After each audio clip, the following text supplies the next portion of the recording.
In this episode, I sat down with Happy MFR, who has been heavily engaged in the Upland Metaverse community for coming up on 2.5 years. Happy and I share a lot of similarities in regards to how, where, and why we are involved in the Web3 space, and also a tendency to at times ride precariously on either side of the flood waves that inevitably roll through the Upland community. So settle in to hear about Happy's journey into the Upland Metaverse and for some insights and outlooks into what's great and what's not so great about it, and also some potential avenues he believes could vastly improve the ecosystem. The future might be very bright indeed if, like Happy MFR, you're willing to take your chances and make the most out of the available opportunities when you paddle out into the Metaverse and beyond. Warning, the information and opinions within are solely for views of the individuals involved, contains content not suitable for anyone. All right, today we've got Happy MFR on board, who, now correct me if I'm wrong, Happy, you've been playing for a bit over 2 years, 2.5 years, maybe something like that, Upland? Yeah, I've been playing for 2.5 years. May of 2021 is when I started. Cinco de Mayo of 2021. Oh, there you go. Yeah, the fifth. So. All right, so maybe I've had some good feedback with the two of these that I've put out there. Is people like to hear about who's behind the avatar or whatever you want to say like that. So just feel free to share whatever you're happy to share with. So whereabouts are you based in real life? So I live in California. I'm like about 20 miles south of San Francisco. Oh yeah. And yeah, it is. It's a beautiful area. I live in I'm pretty lucky. I live in a city it's called San Mateo. It's actually a really, really clean part of the Bay Area.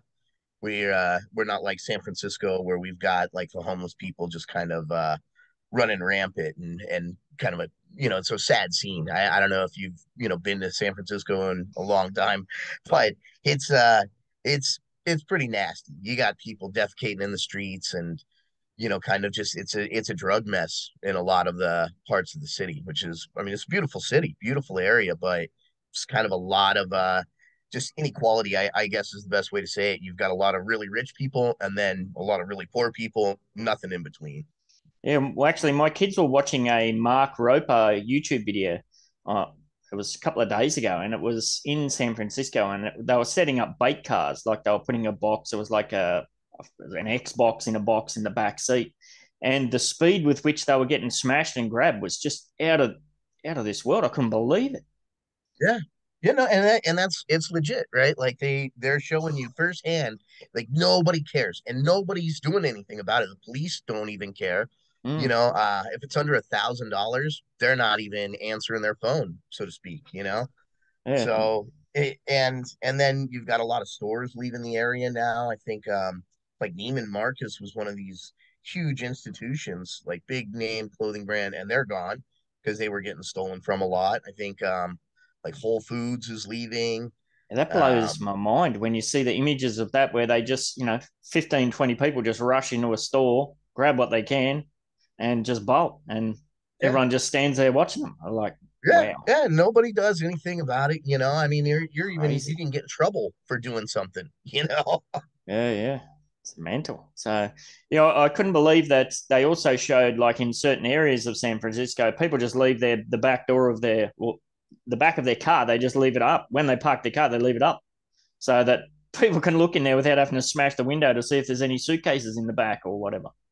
Yeah. Or people will leave a note that says, there's nothing in here. Doors are unlocked. Feel free to check. Yeah. It's like, I got my brother. He just bought a new car the other day, and he actually lives in San Francisco. And he had really dark tinted windows, and they just smashed them in just to check. Yeah. And there was nothing in there, but because they couldn't even see, they just smashed them in. And I mean, the worst part about that is $400 or $500 that somebody's got to spend to get their windows replaced. I mean, I was thinking about the other day. I was like, I should open a window business in the city because that's just nothing but profit right now, I'm sure. The insurance premiums must be through the roof. Oh yeah, because you can get your car stolen. I mean, so I have a 1996 Acura that I drive. I'm not like big into cars or anything, and I pay $95 a month for insurance for that. The car is worth $1,200, so I basically pay insurance the value of the car every single year. That's crazy, eh? It's yeah. Yeah, and you wonder how they're going to how are you going to get yourselves out of that situation? Because, like I said, it's kind of dystopian to view what's happening from afar.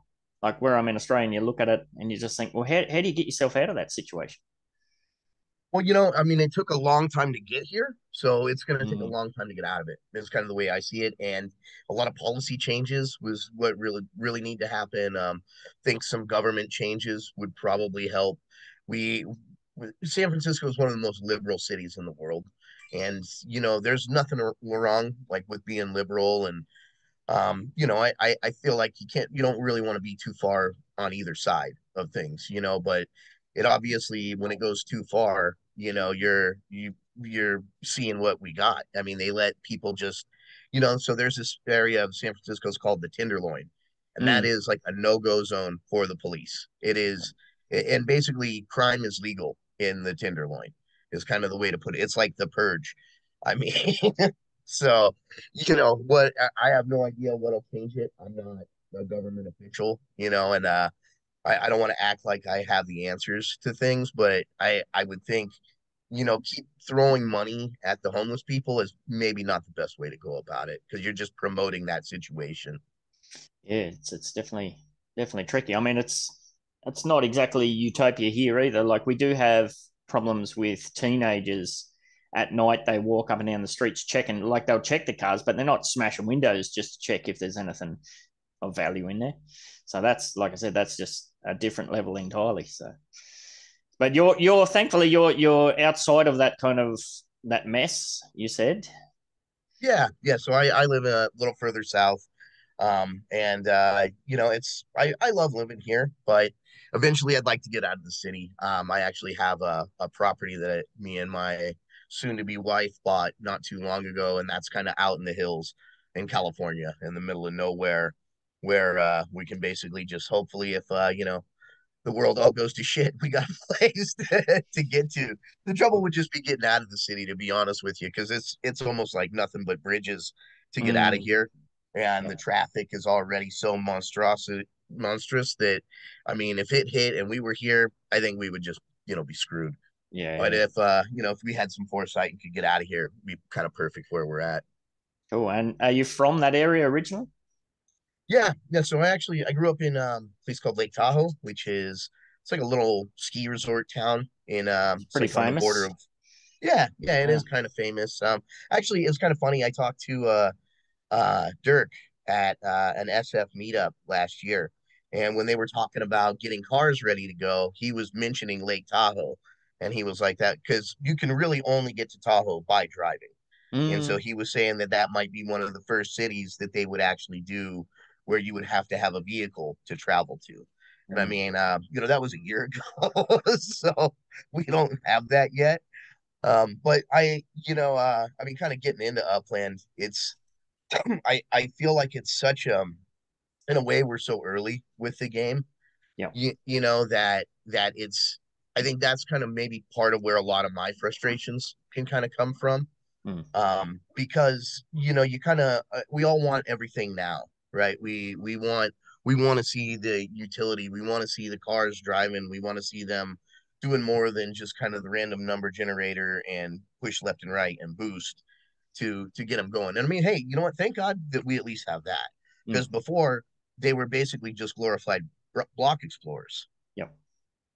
Yeah, it's well, I actually, as I know, I was a bit late in getting this Zoom call out to you. So while the washing load was finishing up, I was just on Upland General and they were talking about soon, soon, soon. I'm like, you guys need to get that soon word out of your head and you need to start using eventually because, Right. yeah, yeah, because a lot of these things have been kicked about, talked about for, yeah, years and years now.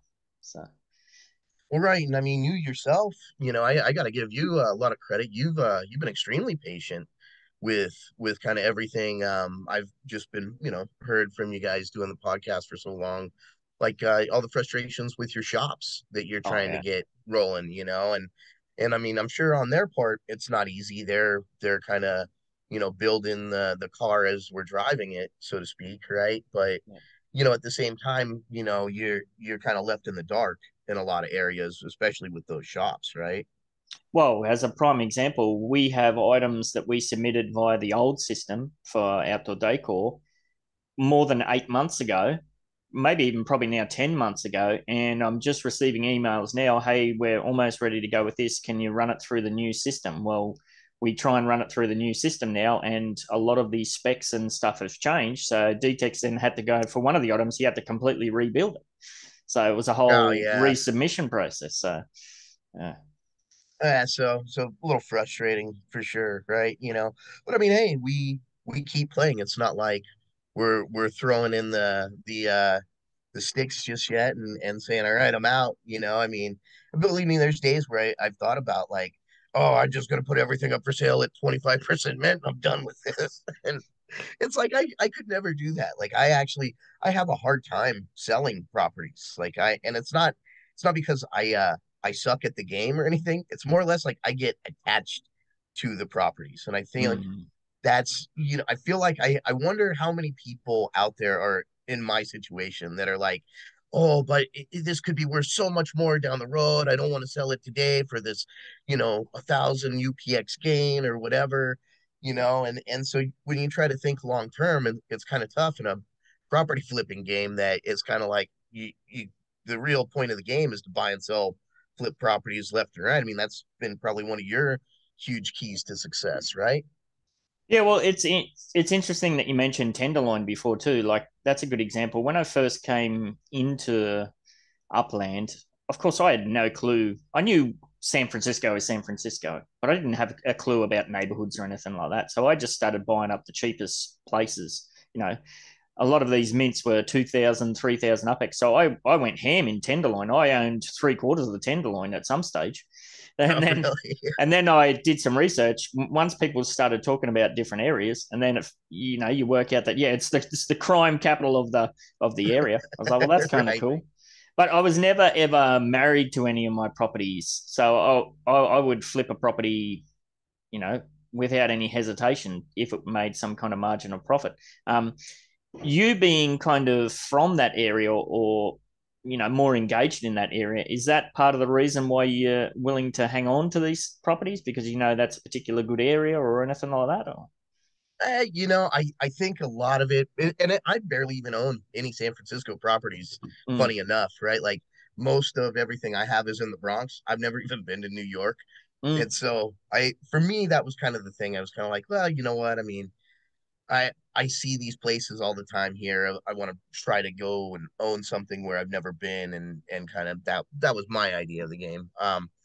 But I think a lot of it has to do with just being in crypto for a long time. yep, Before I came into Upland, like I've been dabbling in crypto since about 2017. yep, And I'm the same. I've yeah, okay. And so Yep. and that's kind of what brought me into Upland was just kind of being in the crypto market. And I think the Facebook algorithm kind of knew that, right? And so I kept seeing the Upland advertisements on Facebook, and it was kind of like right at the height of, I'd say that was kind of the height of the market in that May of 2021 going into the fall was really when we were at the peak of the crypto market. And I kind of had realized, I was like, I'd been in crypto for a while. I knew that it wasn't going to be going up forever. And so that was pretty much when I was like, well, I kind of want to try to find somewhere to park some of this crypto so it doesn't lose all this value. Yes, absolutely. Now, I knew you come from a crypto background, so I pulled this up just to get your thoughts on that. So, yeah, you're right. You're saying 2021 ish. So, yeah, you're talking, I can't see the bottom. Where is that? Let me move that out. Right. So you're talking, yeah, right at the peak, or leading up to the peak. Absolutely. Now, Right. the reason I brought this up, like I've been talking with one of the podcasts I do through the week, I always touch on the Bitcoin market price, and I discuss that sort of stuff. And I've started to think, well, how much of this perceived kind of lag time that we're experiencing in Upland, like before we kicked off, you mentioned there's not much liquidity in the markets and that sort of stuff. How much of that do you think is tied to the fact that we're just in this kind of very stagnant, crypto space at the moment where we're not sure, are we gonna go back down again? Are we gonna rock it off again? We're just kind of bouncing around in this kind of no man's land at the moment, and everyone seems to be on kind of tenderhooks almost. Yeah, I think it is tied together. I actually think like all markets are tied together. If you look at it, the stock market is in a very similar area Yep. as Bitcoin is. I mean, a lot of people would like to argue that they're not correlated, but you basically got the same players in all these markets, right? Like the big money that's moving the markets is kind of I would say what's deciding things, and they got their hands everywhere. I don't think they do so much in like uplands, right? Because it just hasn't gotten to that point yet. And so I would say a lot of it is the fact that yeah, people just don't have that money. Like when we were in that run up, everybody kind of had some extra money laying around, it seemed like, right? Or Yep. you had made the gains. So you were able to kind of put the money in other places. I mean, now, I mean, look at that drop, right? Like Yep. we're still down, I mean, over 50% from peak to trough. Yeah. Yeah. And Oh, oh, go ahead. I was just going to say, I think exactly the same way that you do there. Like you've just mentioned, like if the traditional markets are in a good place, well, people have some extra funds and they look, oh, where can I put this? And then a lot of that tends to go to the crypto area. And then if crypto is doing well, the same people think, well, okay, I'm doing well here. Where else can I put it? And that's where it's like a two-step process to get to Upland and different metaverse platforms, or, NFTs and that sort of stuff. Yeah, yeah, 100%. Mm. And like right now, I mean, look at the economies around the world. I mean, people have to choose between gas and food in a lot of areas right now, unfortunately. Yeah. I mean, right now we're looking here in the Bay Area, it's $6 a gallon for gas, US dollars, right? So upland properties are half a gallon of gas. What's the conversion gallons to liters? Do you know? Gallons to liters. Oh man, let's see if I could pull it up real quick. 3.7. 3.7. So that's still pretty cheap. I filled up my car yesterday. It's $2 a litre. So we're paying, pretty similar, six, $7, $8 a litre comparatively. And that was reasonably cheap.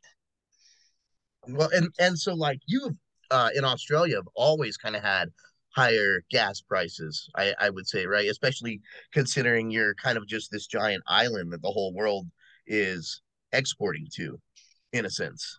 Yeah, and it's weird. I believe we have two major refineries. One's in Brisbane and one's in Melbourne, but the gas prices don't make any sense. Like where I am, the Gold Coast is about an hour south of Brisbane, so you'd think it's close to the refinery, so the prices shouldn't be too bad. But if you go down to Bathurst, where my family's from, or something like that, the prices on fuel can be way cheaper there. I'm like, how does that make sense? Everything in Yeah, Australia is trucked. It's all vehicle transportation. So yeah, no, same here in California. We have gas refineries right here in like Oakland, yeah, and there our gas is probably some of the most expensive in the country. And a lot of the reason for us having the high gas prices is because of all of the environmental taxes that yep, they put on to our gas, and there's different additives that we have to have in it to make it more clean burning, so to speak. yep. Right. Whereas, I mean, I'm like, well, what's the difference? My mom, she lives in Arizona, and they don't have all these taxes, whatever, and their gas is like half the price of ours, Yeah, yeah. right? So it's kind of the same thing. I mean, it's I mean, looking at the oil chart, it looks like we're going to be paying even more coming up in the future. Like Yep. crude oil has been on a tear lately. It's kind of shooting up there. So we can be looking at $7 gallon of gas here in the States before we know it. Yeah, it's kind of crazy. I think we're headed for a similar trajectory here because the global markets are tied together. It's not too bad for us. I mean, my commute to work's like 4 minutes drive, so, and my wife works at the same place too, so it's pretty easy for us. But some of the people that I know that they're commuting an hour and a half, Oh each way, yeah. 3 hours a day. I'm like, it's just crazy. Where does it Well, end? right. And like, how is that worth it, right? Like between the time that you spend in the car, I mean, how much money are you really saving, between the distance? We have people that do the same thing here. They live hour and a half outside of the Bay Area. They're commuting here because, you get more money working here than you would get just a few hours away. Yeah. But yeah, no, that makes your day an 11-hour day and an 8-hour in the office and 3 hours in the car. You got no time for anything else. I'm actually pretty lucky. My company gives me a company car to Mm, drive and a gas card, so I really don't have to pay for gas. My personal vehicle pretty much sits in my driveway for the whole year, and it just collects dust. nice. So yeah, Well, yeah, that's pretty nice. I think that's once when kind of getting back to Upland and crypto and whatnot, like that's a big reason why we're where we're at, right? Because people can't afford, they don't have that extra income to spend on little things. And another thing, people need money.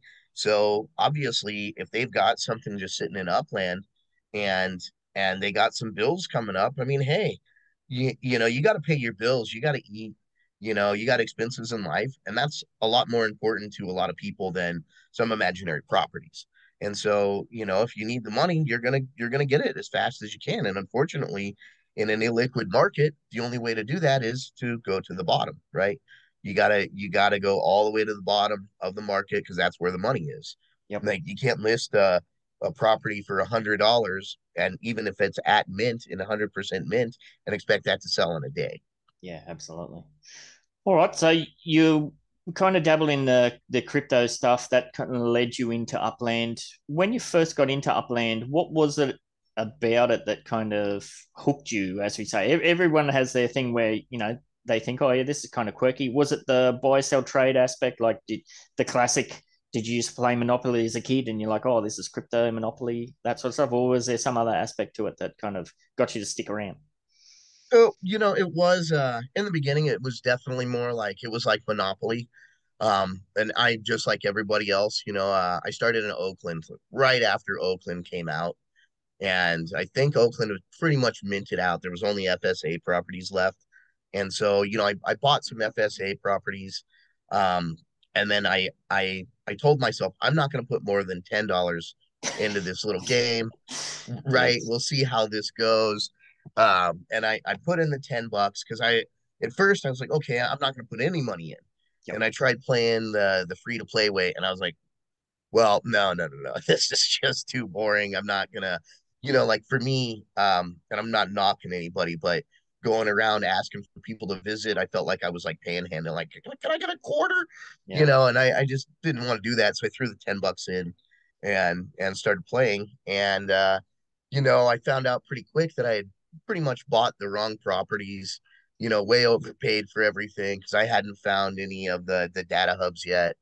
And then I pretty much stopped playing. I think for I put in the initial $10 and then I didn't log in for a couple of weeks. Mm. And and then I pretty much sold all my crypto and I was sitting there and I was going, well, what should I do? And I remember being like, well, you can earn you got earnings on these little properties, so they're at least going to give you something.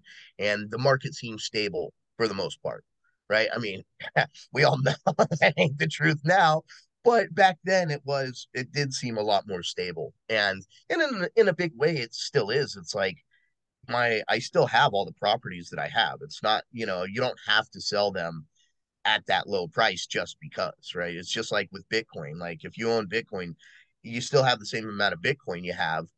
The price is just lower, right? Yeah. And if you wait around, it's eventually going to go back up. So I more than anything, I was like, well, at least this pays a little interest, and maybe I'll check on this Discord thing. And so I kind of got into Discord and started, just kind of chatting around with different people, and I eventually met Octavius. Do you Mm. remember Octavius? Absolutely. He's somebody who Yeah, came in and went big. Yeah. yeah, yeah, and he was all about the swapping, and that was pretty much what really started hooking me Yep. was when I learned that you could swap these property collections and basically just earn free money, right? Like and it wasn't exactly like it sounds like that's as easy as it was, but it was the way I started looking at it too was it was like an experiment in human behavior Yep. because you had to really trust the person that was on the other end of that swap. And you had to do your own research. You had to make sure that this person wasn't multi-accounting. There's a lot of different things you had to do, and being part of the Discord servers. I know like Desk Jack and Cafe Morgador, they were huge moderators and people that helped people that lost properties or had their properties stolen. And it was like exciting for me, and meeting new people all the time and being like, oh hey, you guys want to swap or whatever. And you kind of, when you would go through the process, I mean, you typically got to know people because, I mean, if you had a lot of properties to swap, you could be swapping hour, 2 hours, sometimes even more Yep. with different people, and so that was when Upland had its hooks in me. And that was when I just kind of was like, all right, I got a little over 12 grand. I'm just gonna throw it in. And I just started buying collections like crazy, which now I'm looking at it, I'm like, God, was that a good idea? Because it almost feels like collections are so last place in the game anymore when you compare it to anything else. Because who wants to buy a rare property that's marked up 1,000%? That's not going to give a good yield when you have properties selling for 40% mint, right? That are going to give you a way bigger yield. So the appeal is gone.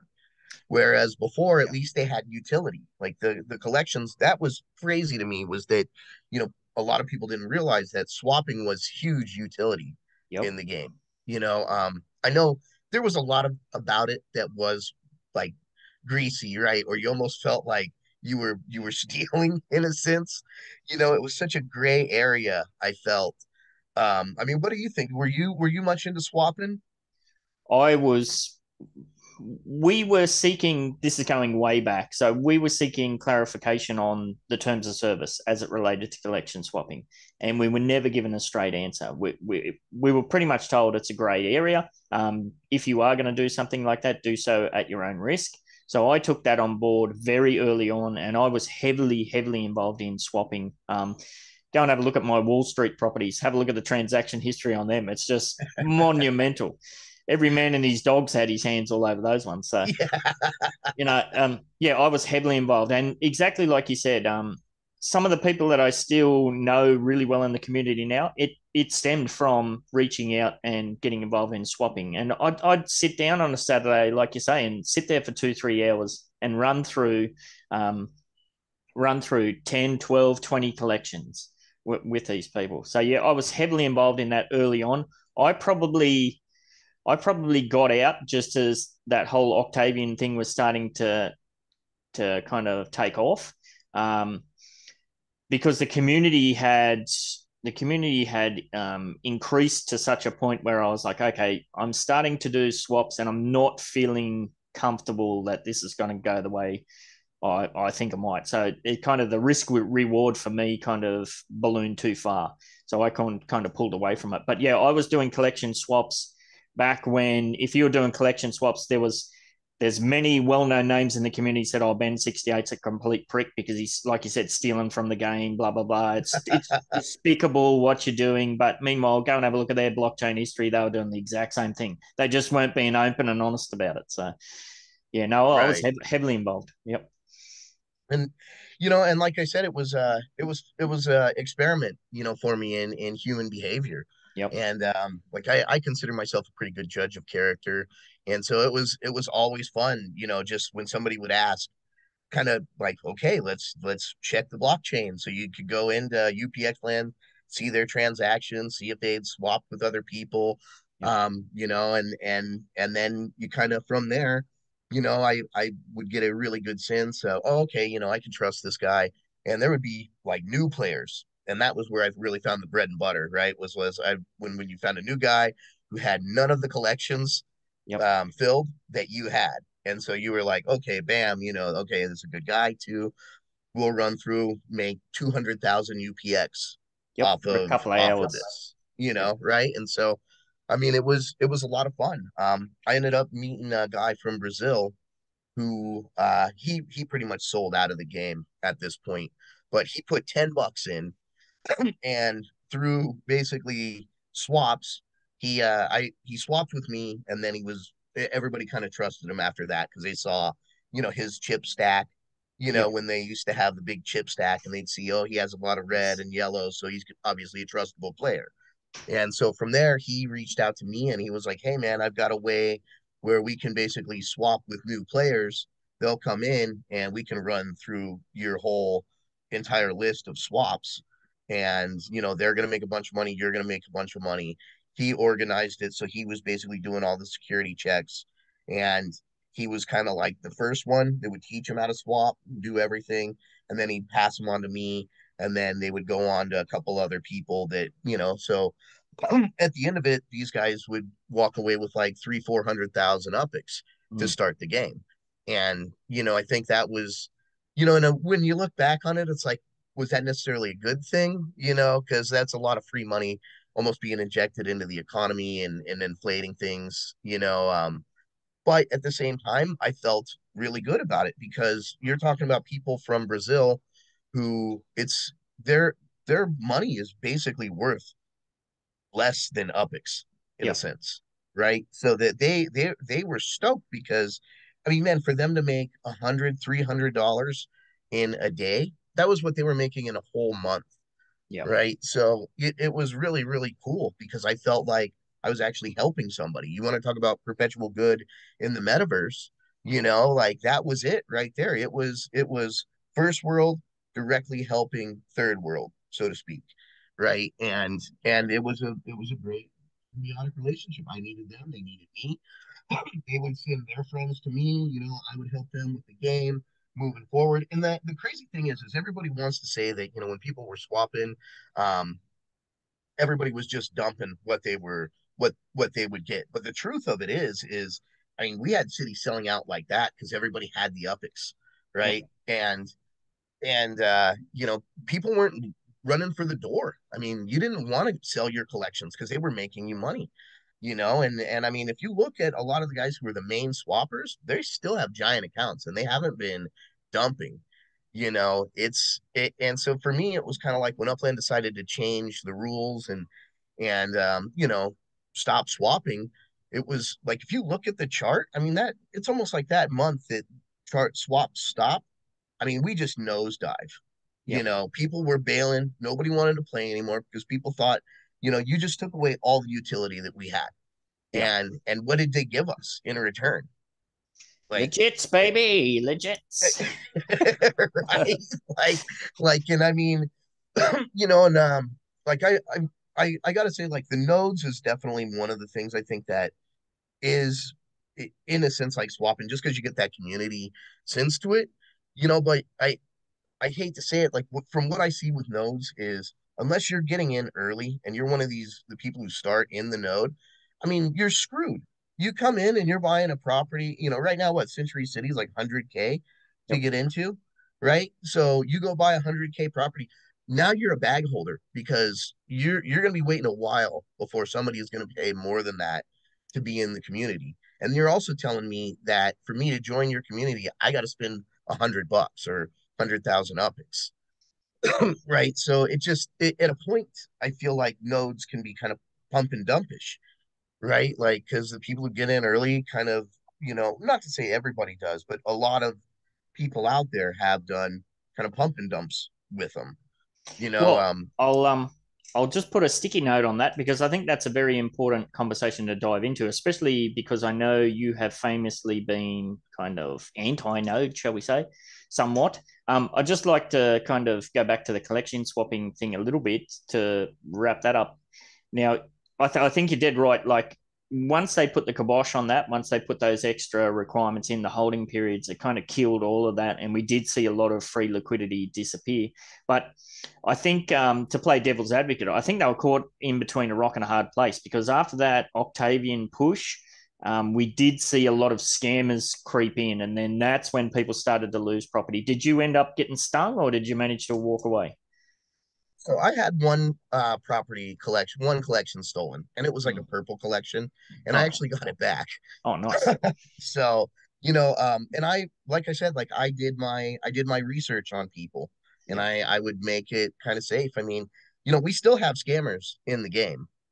Maybe not as blatant as it used to be. It's a lot harder to scam yep, now, like, because you can't just steal somebody's properties anymore. But there's plenty of like treasure hunter scammers yep. and, and I mean, maybe well, I think it is a little more cleaned up though, and I think one of the things that maybe kind of also brought a lot of the like user base down was that Upland did crack down a lot on multi-accounting, right? And so of course you're going to lose a huge user base when you're getting rid of fake accounts, Yep. because those were actually showing as legitimate accounts, and Mm. so at 125K, I mean, more than likely you could say what 50% of those were multis, you Probably at know, least. Yeah.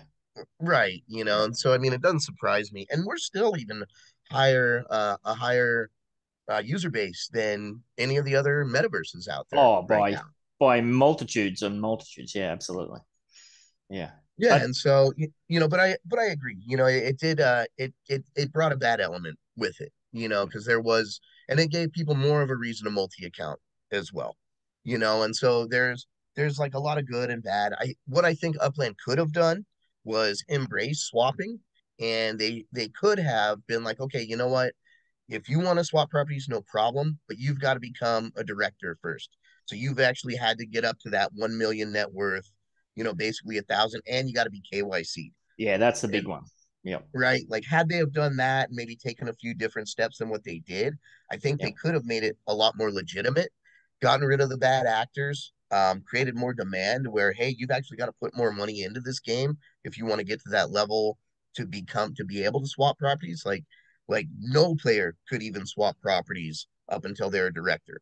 You Yep. know what I mean? Like even if you wanted to just do a swap, and I think that would put a big kibosh on multi accounting, because right now that's one of the things that multi-accounters use is just property swaps to basically transfer their funds back and forth. Yeah, and we've seen that now switch over to treasure hunting. Like you said, I think there's still, what are we? We're about 50,000 unique active wallets for the week. I would have a guess that probably at least 20% of that, like just pulling a figure out of my ass, of course, at least 20% of that would still be multis, and it's now a lot of it is tied to multi accounting the treasure hunting. So and not just the treasure hunting, also the registration for all of these sales. Like if they're having a car sale or these totem sales, these high value events, you just know that they're just being filled with multi accounters. So Oh, right.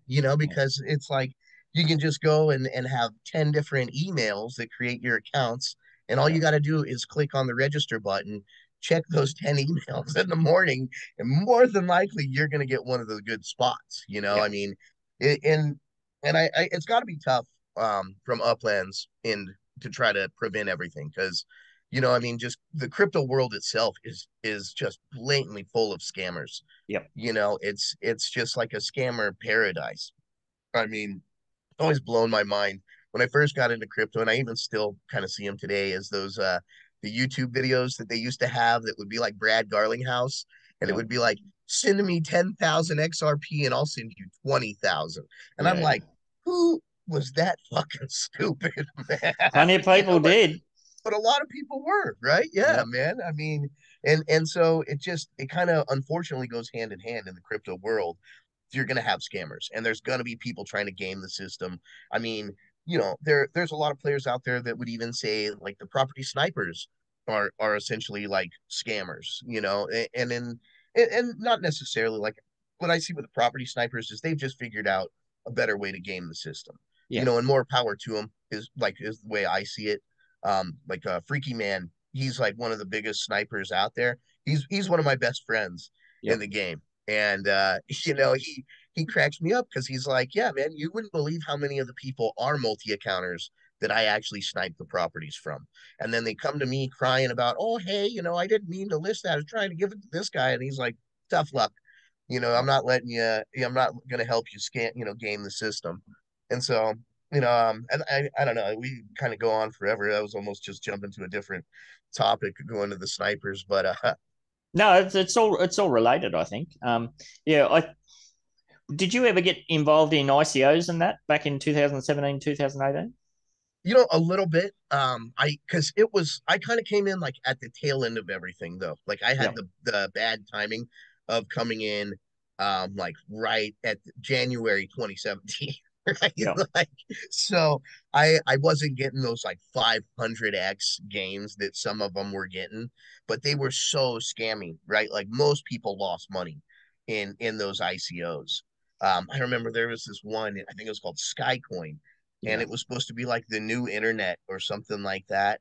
And I was like all about it. I was like, oh God, yeah, this is it right here. You know, Bitcoin, they got nothing on this. And I mean, that I don't know if that like the chain still exists, but it's not traded anymore. You Yeah. can't find it on any like trading view or anything like that. And I mean, they went from like 0.005 cents all the way up to like $50, I think. Yeah. And then, boom, just tanked all the way back down.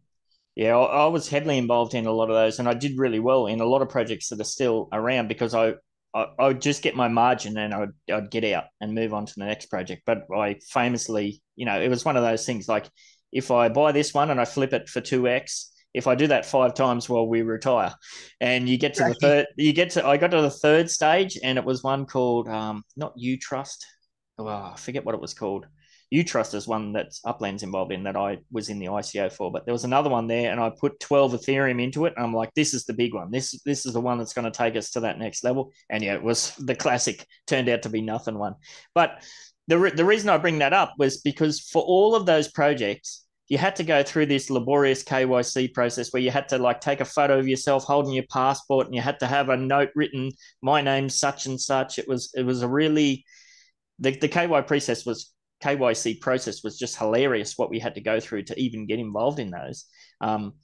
The KYC process for Upland is pretty straightforward. I mean, if you're somebody from some of these developing countries, it might be a bit of a hassle to have the right ID or whatever. But I think it's a catch 22 sort of situation where like a lot of the multi-accounters, the scammers, whatever you want to call it, they tend to come from those kind of areas because, as you mentioned, making $100 or whatever on the side as a side project is a massive carrot. Where I'm not going to sit there and create 50 bloody emails and register 50 times and do 380 captures to potentially get a totem and then I can sell it for a few dollars. But if you're in a different part of the world where that's going to make a huge difference to being able to feed your family for a month, you know. So Yeah. I would love to see Upland take more advantage of that KYC process to make it. If you want to register things, you got to be KYC'd. If you want to do competitive treasure hunts, you got to be KYC'd.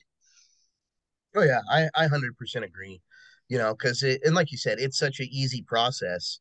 To you go into the settings and you basically just hit, you know your customer, or what does it say, like prove my identity or something like that Something like that, yeah. in there. Yeah, and so I mean, but it is really easy, especially for somebody in the States. I mean, for me, I hooked up my PayPal account and I was KYC verified.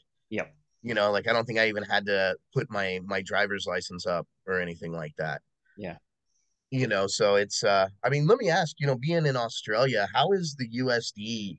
Is that kind of a pain in the butt for you, since there's like, because you can't do crypto on chain with Upland, right? Um, Like you have to go all, OTC. no, all of the funds, any significant purchase that I've made in Upland has been via crypto in. Like I haven't put any the Australian dollars that I've put in has been, $10 here, maybe 100 in the early days, $100 here. But yeah, you get smashed with the conversion rate. Um, I think you mentioned a thing too early on when we were talking about how um, you put say 12 grand in and buying collections famously. But imagine if you had have been able to fast forward to now with that same 12 grand, if you were buying up that under mint market, like if you spent 12 grand buying up 30%, markup properties, how much more your dividend rate would be and that sort of things. But you can only play with what you have at the time you have to play with it. Like. Oh, right. And I Yeah. I think that's one of the things that I get kind of bitter about. Yeah, Right? yeah. It's like I'm like I'd rather be buying now than back Yeah. then when because I way overpaid for a lot of these collections. I mean, Yeah. I'll say this, like nobody feel bad for me because I made plenty of money, like or UPX, Yep. like I mean I put in 12 grand, I pulled out 12 grand. So I've gotten all of my money back out of the game. And And your I still have, account's still 40 something million. I had a look before. yeah, 40, yeah, yeah, 40 million. little over 40 million, Yeah. with 1,100 properties or so, and all kinds of legits and block explorers, and it's so I'm not going to say that I did bad, Yep. and I actually I love Upland.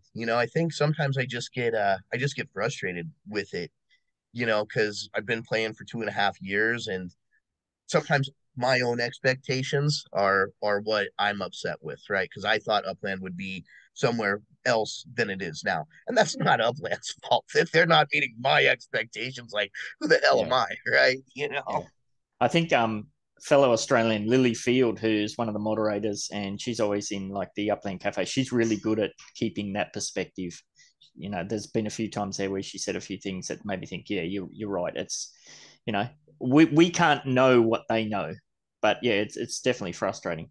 To go back to your point about the USD, yeah, it's one of those things where it doesn't seem to matter when anybody starts in this thing, they always feel like they're late. Even I felt when I started in January 2020 or whenever it was, I felt I was late because you look Yeah, around and there's people with their accounts worth 5 million UPEX and I just couldn't fathom it. But the opportunities that players have now to come in and to the market as it is that's like a massive opportunity. It's something that I can't take advantage of really because I just don't mess with USD in. Because I just get ripped on the conversion rates and the right. extra fees and that sort of stuff. So um, I can I can buy. I'm I've been around long enough that my dividend rate is pretty good. So I do a fair bit of USD out because you're mentioning before like different places having like multiple streams of income. Well, as far as like the in real life economy's gone, I got to a point probably 6 months ago where I was like, I need to probably start thinking about taking on a second job, like working on a Saturday or something, because the bills were just piling up and piling up. So, I could do Uber Eats or something like that, or I could just finally bite the bullet and start playing around with USD out within this online virtual world that I've been playing around with as a game Right. for so many years. So that was a bit of a game changer for me personally. So yeah, I do play with USD, but only as an outlet. Okay. And Now, and so I mean, like, yeah, because like you're saying, even at the like mint prices, the conversion rates just almost don't add up, or is it just that it costs you exponentially more to put the money into the game? yeah, it's that. Like I put a video out maybe 2 weeks ago where it was that first totem sale where I had a USD balance in my Tilia account in Upland, so I wanted to buy for USD, but I did it on the mobile app, and it's like, oh, you can't do this on mobile. I was like, duh. So I quickly pulled it up on the mobile version, but on the Safari on iOS, and it's like, oh, you've reset your timer. So that kind of screwed me over there because if I was to buy that totem, what were they, $55? Yeah. Straight away, it's showing $80 or whatever the conversion, 80 Australian dollars. So I'm thinking, well, Right. shit, that's going to feed the kids for 2-3 days. I'm going to buy this thing, and then that doesn't include there's a credit card fee, there's an international conversion fee, so you're probably talking more like 85, $87 by the time it's all said and done. So Yeah. Wow. yeah, Did it's you end too up much. getting one? No, well, I didn't get one then because I timed myself out. So I ended up DTech hooked me up with one that he got on the secondary. So yeah, I did manage to get one.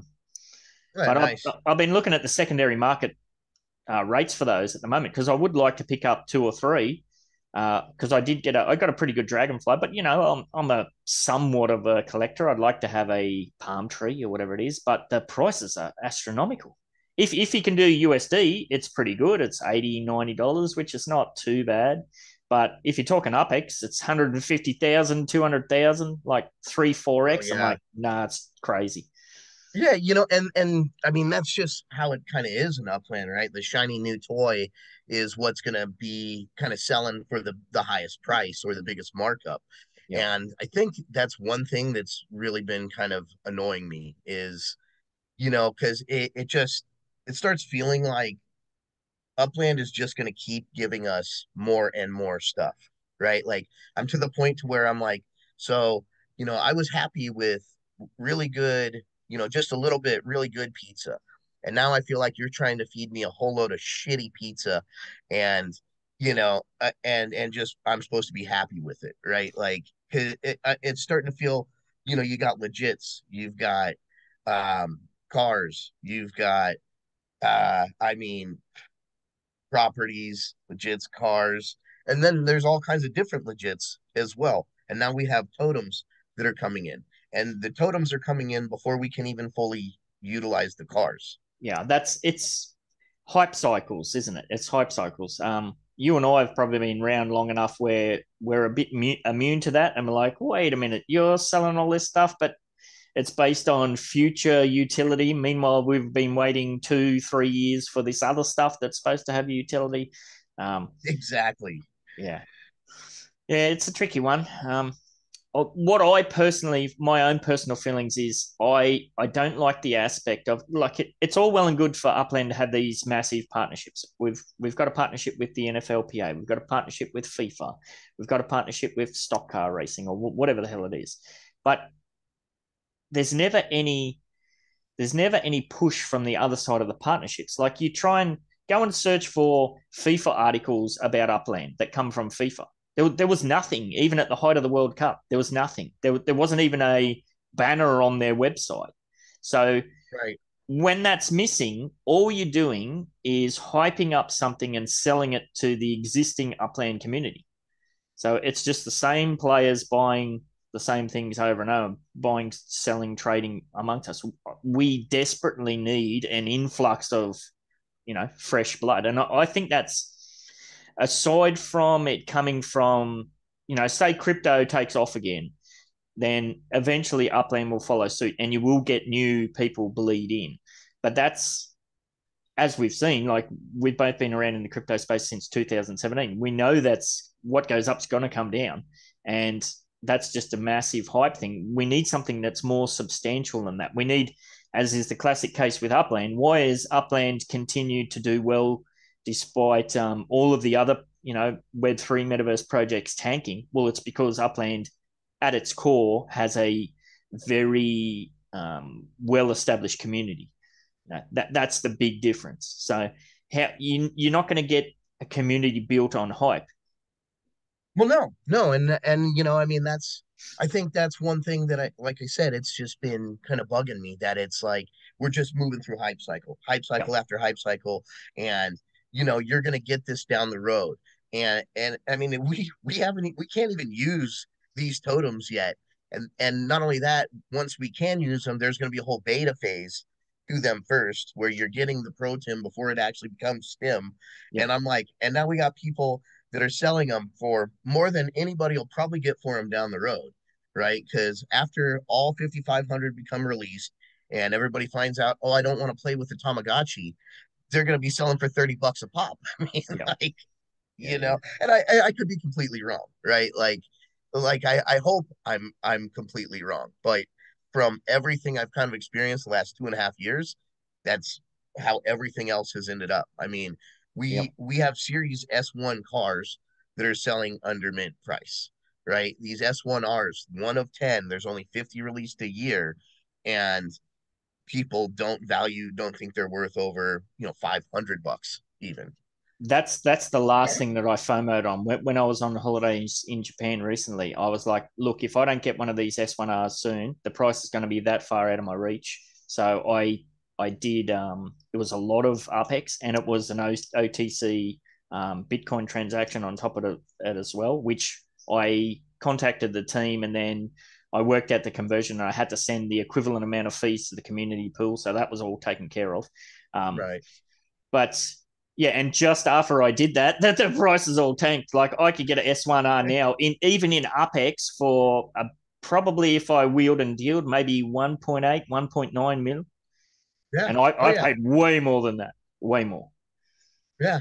And it's like you feel like a sucker when things like that happen, right? Like Yeah. you're not even just a sucker, you just feel like, I mean, like you wasted your money and like there what was the point of actually going out and buying that item, that Yeah. asset, when especially in the hopes of it going up and being able to use it and being able to race, which you still could, right? Like Yep. it's not like you don't own the car anymore, Yeah. but it's also, and I'm sure it's coming, like everything else, but you right, you can't just jump into a race and start making upics, No. right?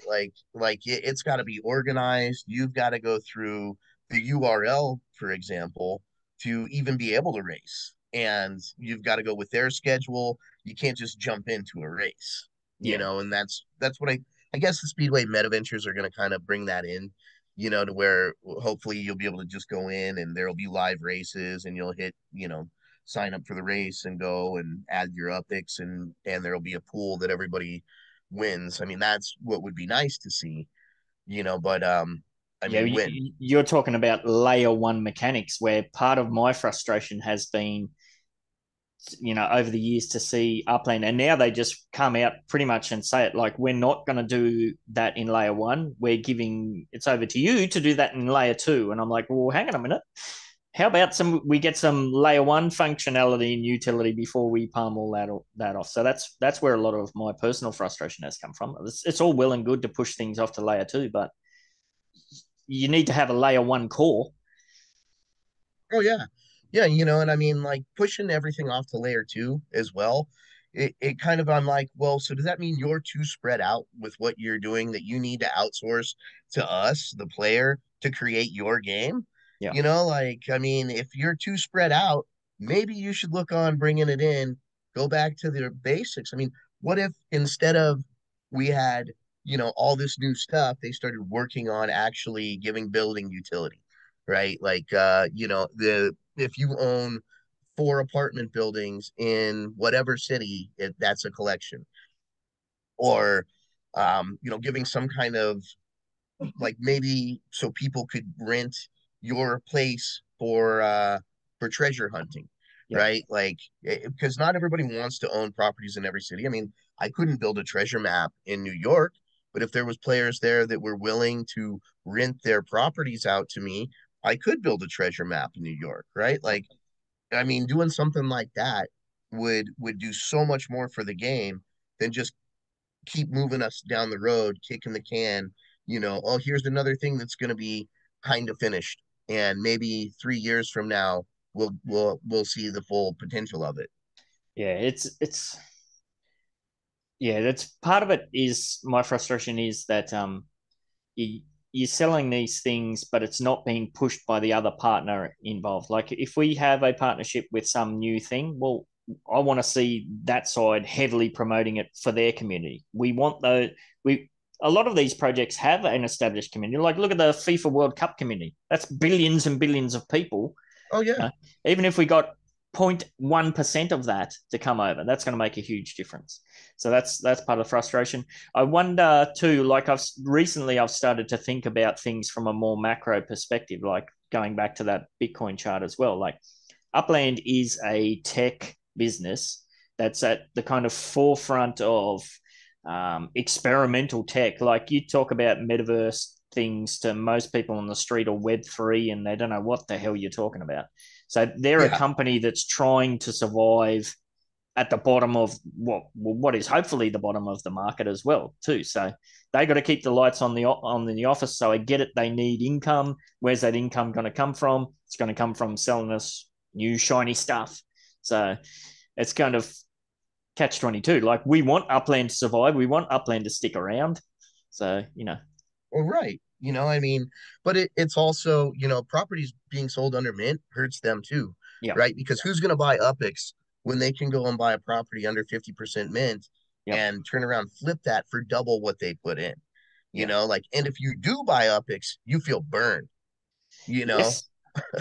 Well, because remember back in the day, I know when DJ Short started to have his kind of, as he was going out of the game, he was saying, look, he was putting videos out there. Hey, don't buy Upex from the store.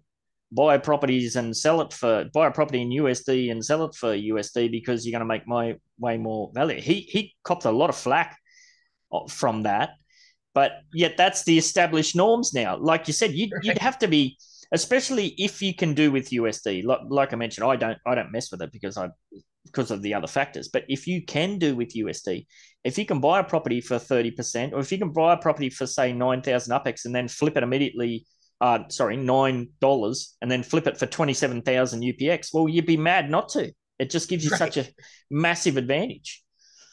Right. And I mean, like, and that's also, I guess, what kind of blows my mind is that our floors are staying where they are. Like, Yep. this is such an opportunity right now, but that's just markets for you, right? Like, nobody buys the bottom. Everybody loves to buy the top, and they love to sell the bottom. It's our human nature. Like I trade forex a lot as like a hobby, Yep. and so I kind of see that a lot. Like the way I trade is I use supply and demand zones. Yep. And so kind of basically is like a supply zone would be where you're at that point where price is just kind of too high. There's Yep. there's X as supply needs to hit the market to bring the prices down. And you come into a demand zone, kind of the reverse, right? That's where the prices hit the low point when smart money is going to come into the market, start buying it up, and move the market up. We And we do actually see that in Upland in the floor prices. We do see oh, that play out. well, yeah, 100%. Like I mean, if you look at Upix Land, it's basically just an order book, Yep. right? Like that's Exactly. 100% what it is an order Yep. book.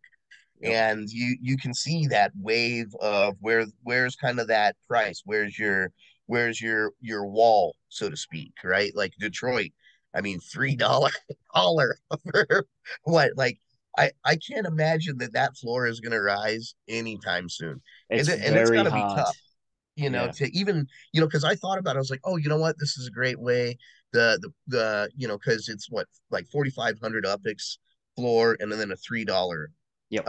floor. So I was like, oh, you know what? That's actually a great conversion to get your money out, Yep. And so I went and I minted a bunch of stuff in Detroit, and I was kind of like, oh, I'll just sell it under mint, and it'll be right at $3-4. They Nothing, don't move. nothing, Yeah. nothing moved for like months, Yep. And so part of me wonders, like, should Upland have that artificial $3 floor? Like, because How that's a low tough would we one. be without it? How Well, low would right? you I reckon mean, we'd be? well, you've got properties that minted for like 900 upix in Detroit, right? Yep. So, I mean, 90 cents, a dollar, Yep. but that would make a free market. Yep. And you would eventually find that point where there were people who were buyers and prices would fluctuate more. That, or nobody would want to buy and it would just become a desolate wasteland. Yeah. Which could happen. I mean, you kind of wonder about that with some of the cities out there. I mean, like Porto, for example, how many people want to buy Porto, Yeah. Or right? Like, Cleveland, Bakersfield. Yeah. You name it. Yeah. oh yeah, Bakersfield Clovers. especially. Like, Yeah. I've been to Bakersfield, man. It's like the armpit of California. Like, and I shouldn't say that for anybody out there. If you live in Bakersfield, I don't mean anything bad. it's They it's probably not. know. Yeah. Yeah, yeah. So, it's like you have these places, and I guess that's kind of where I guess the nodes come in, and you can create the value, right? I mean, I think Bakersfield probably has some of the more established nodes in the Yeah. game, even, Vanola would be a classic one. They've been around for a very long time. Yep. Yep. right? And so, And and they have another one there too, Quailwood, I think, Quailwood. Yeah. Yeah. They're huge. Yep. Yep. right? And so that kind of goes to show players can create the value. Yeah. Well, I think that's a good segue to dive back into the node topic. You mentioned when we first kind of started talking about that, the pump and dump aspect. I'm not sure if you're aware, but there's a funny situation where before myself and UDU created the node concept, which, as we know, has been bastardized now. It was never about one single neighborhood. So before that whole process kicked off, there was neighborhood developments. So the first real major one of those was Alamo Square. That was the first one where players got together and say, hey, we're going to buy up this neighborhood and we're going to do all this stuff in this neighborhood. And Choina, at the time, he reached out to me, and as part of that first wave of getting involved, and I said, oh, I'm not getting involved in this. It sounds like a giant pump and dump. that's what I said back in the day. But Because the talk was, we're going to buy up these properties, we're going to mint up the floor, sell it out, raise the prices, and then we're going to do this, that, and the other. And I was like, oh, this just reminds me of crypto pump and dump. So I'm not touching this Right. with a 10-foot pole. So yeah, and I think we have seen it's kind of the blessing and the curse. Like you kind of took that concept to the next level with the whole node approach, where it was several of those projects working together. That Mm-hmm. kind of increased the community. It's very hard. It's very hard to keep momentum going on a single project. So you think if you've got more projects working together, it makes it a bit easier. We have seen that is kind of true, but at the end of the day, you're still dealing with relationships with people, and people ebb and flow with their availability, with their interest, even with their FUD levels or whatever like that. So, Mm-hmm. um, nodes have kind of been a victim of their own success in some ways, because I think a lot of it can be tied to the some of the earlier YouTubers that were really pushing some of these projects, and then they stop putting content out there and they just disappear. Well, what's happening with their projects? Who knows? So I think it can be tricky. Like if you're somebody who FOMOed into a node project that was being hyped up, we're going to do this, we're going to do that, and you've paid, like you said, 100K to get in, and then 3, 4, 6 months later, you're looking around in the Discord like, hey, what's happening here? You're going to start asking questions. So, but again, did those people get into that for the right reasons? Did they get in based on the whole pump and dump aspect? That's where it kind of gets funny. If I think if you're gonna get involved in any sort of node, it should be because you have a relationship with the people you're working with, or you're looking to build a relationship with people who have similar interests. Like I think Evergreen Lasher would be a prime example of a project where that's a kind of subgroup of the community that kind of have similar interests, and they're kind of mates almost, just working together on a project. Or Real Node LA, who you've got Elijah Wood, who is a visionary with lots of different stuff. So there's that aspect where you can see some actual things happening. But if it's just we're going to buy this and we're going to do this, and it becomes that talk is cheap. I always say talk is cheap. To stick it out and stick to the plan, it takes a lot of hard work. So yeah, I think a lot of people have in the past got involved in node projects based on the wrong reasons. It shouldn't be what can I get out of this. It should be what can I contribute to this to help push it forward. So I Yeah, guess kind of like the old JFK, ask not what you can do for your country, or what your country can do for you, but what you can do for your country. yeah, Right. yeah, And that's a great way to put it, because then it's not about the money. And I think in Upland, that's where you have such a fine line, because it's an investment and it's a game. yeah, So you've got people that are here purely as an investment, and they're not really gamers or anything. I myself am kind of one of those people. Like I'm a lot more on the financial side of things. Like I want to make money. That's why I was playing the game, to buy and sell and flip properties, and to make, money, to become a imaginary real estate tycoon. yep, I mean, that was kind of what it was. And I mean, I think for me, one of the big appeals was, like I knew about Bitcoin back in 2011. yeah, And, I, well, I don't know I don't know how much I should say, but I used to do some things that weren't exactly legal. I mean, they're legal now, but anyways, people were yes, offering me Bitcoin for things that I was selling, and I was like, "Get the f out of here! You're crazy! I'm not taking that imaginary money." And Bitcoin was $1 yep, a piece back then, right? And I could have had thousands of Bitcoin, and I said, "No, I don't want any of that. I'll stick with my green dollars." That have lost nothing but value since 2011. And so I basically, back then, I that's how, when I talk to people, they kind of react about Upland, like, get out of here, that's yep, crazy. And so I'm like, okay, you know what, maybe there is something here that could yep, have crazy value down the road. I mean, if I was reading an article the other day, I couldn't exactly cite it, but it was saying something like they're thinking $5 trillion could come into the metaverse, yep, like over the next 7 years yeah. or so. And if that happened, imagine where Upland would be. Yeah, and hindsight's a bitch. It's just is what it is. Yeah, similar to that, I had somebody reach out. I think it might have been last week or the week before. Hey, I'm really interested in buying your Wall Street properties. I'm like, okay, they're for sale. Go for it. Like, I think I've got them at 95,000 USD each.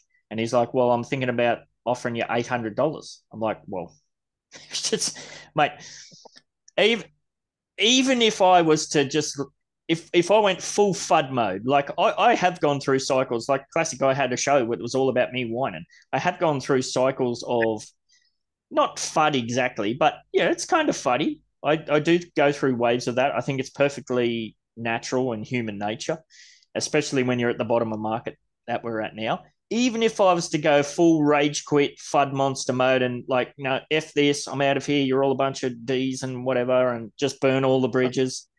The Right. last two properties that I would ever sell would be those two Wall Street properties, because for exactly what you've just said there, I would just let them sit there and let them sit for 10 years. Who knows?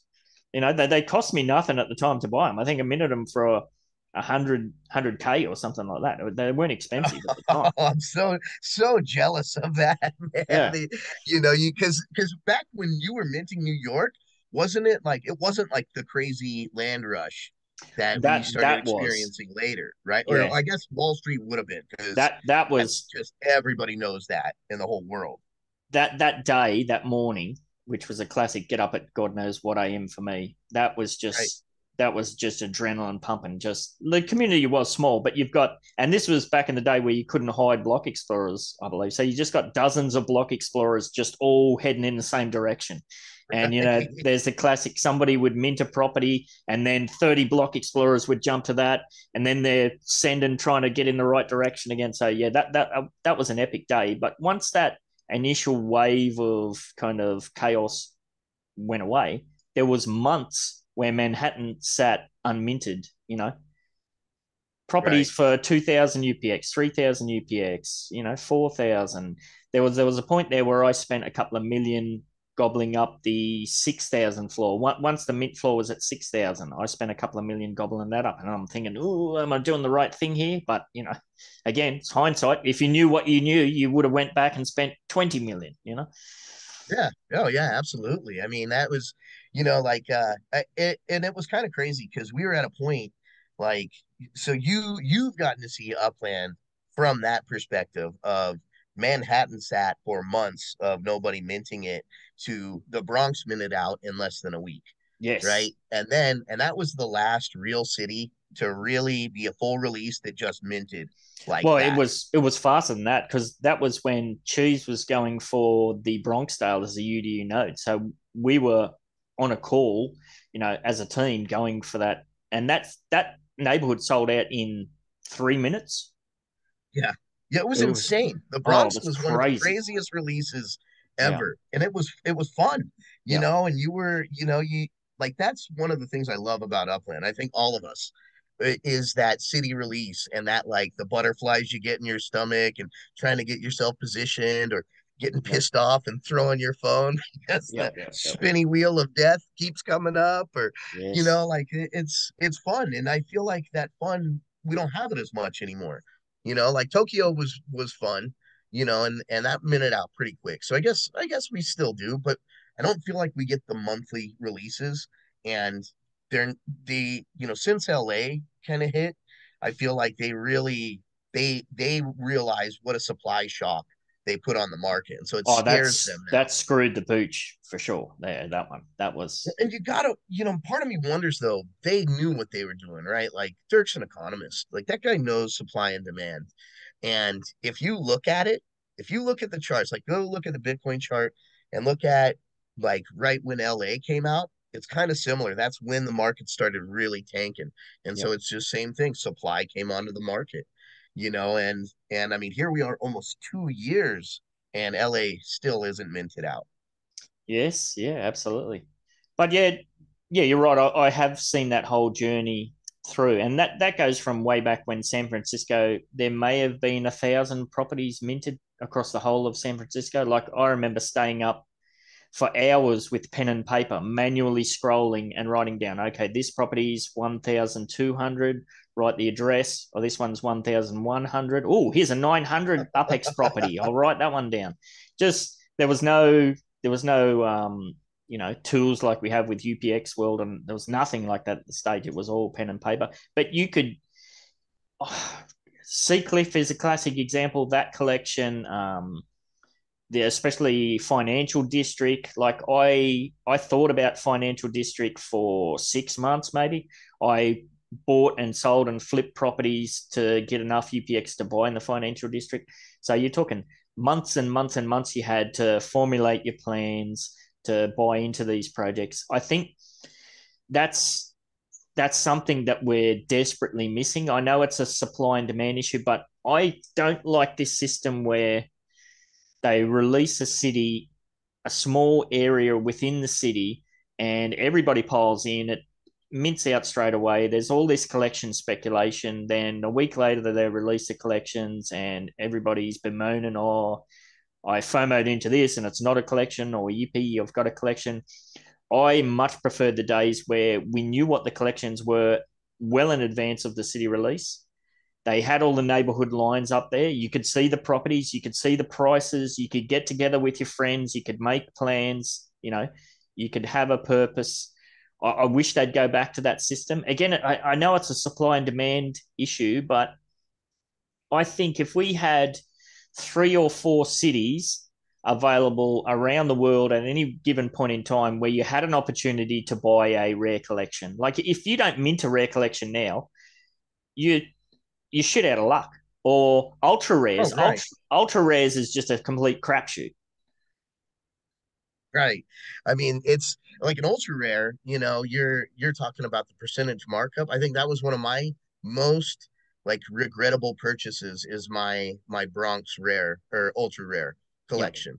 I bought a Fordham Road. I spent about 3 million upix on it, which actually for a rare collection isn't bad, and yeah, it's 4 properties, right? But I make nothing on yeah. that as far as the returns Dividends. go. Like I Yeah, will never ever get that back. And now I'm at such a point to where like I don't think I could get what I paid for that right yeah, now. And if I wanted to sell for USD, I'd be lucky to get $1,000 yeah, for it. yeah. Right. So, So but you're right. put I mean, put it on the flip side. Like if there were 3 or 4 cities where there was an ultra rare collection sitting there unminted, the price might be 3-4 million for it, but the dividends are going to match that mint price, and you're right. going to think, okay, you've famously got a shit ton of properties in the Bronx. Well, you're going to think, okay, I'm going to sell out of some of these Bronx properties to try and get the funds together to buy that collection. There's a carrot there. Is kind of my point. That's what I miss. I miss having goals to aim towards, like the financial district or something like that. Um, yeah, this whole FOMO in at the city release, I've just completely burnt out with that. I will always be involved in the city releases. I just mint on what's on my tail. If there's a particular property or area, I'll see what's available. If I miss out, I don't care. It's And I'm pretty much in the same boat now, yeah, because I mean collections really don't hold that much value anyways anymore.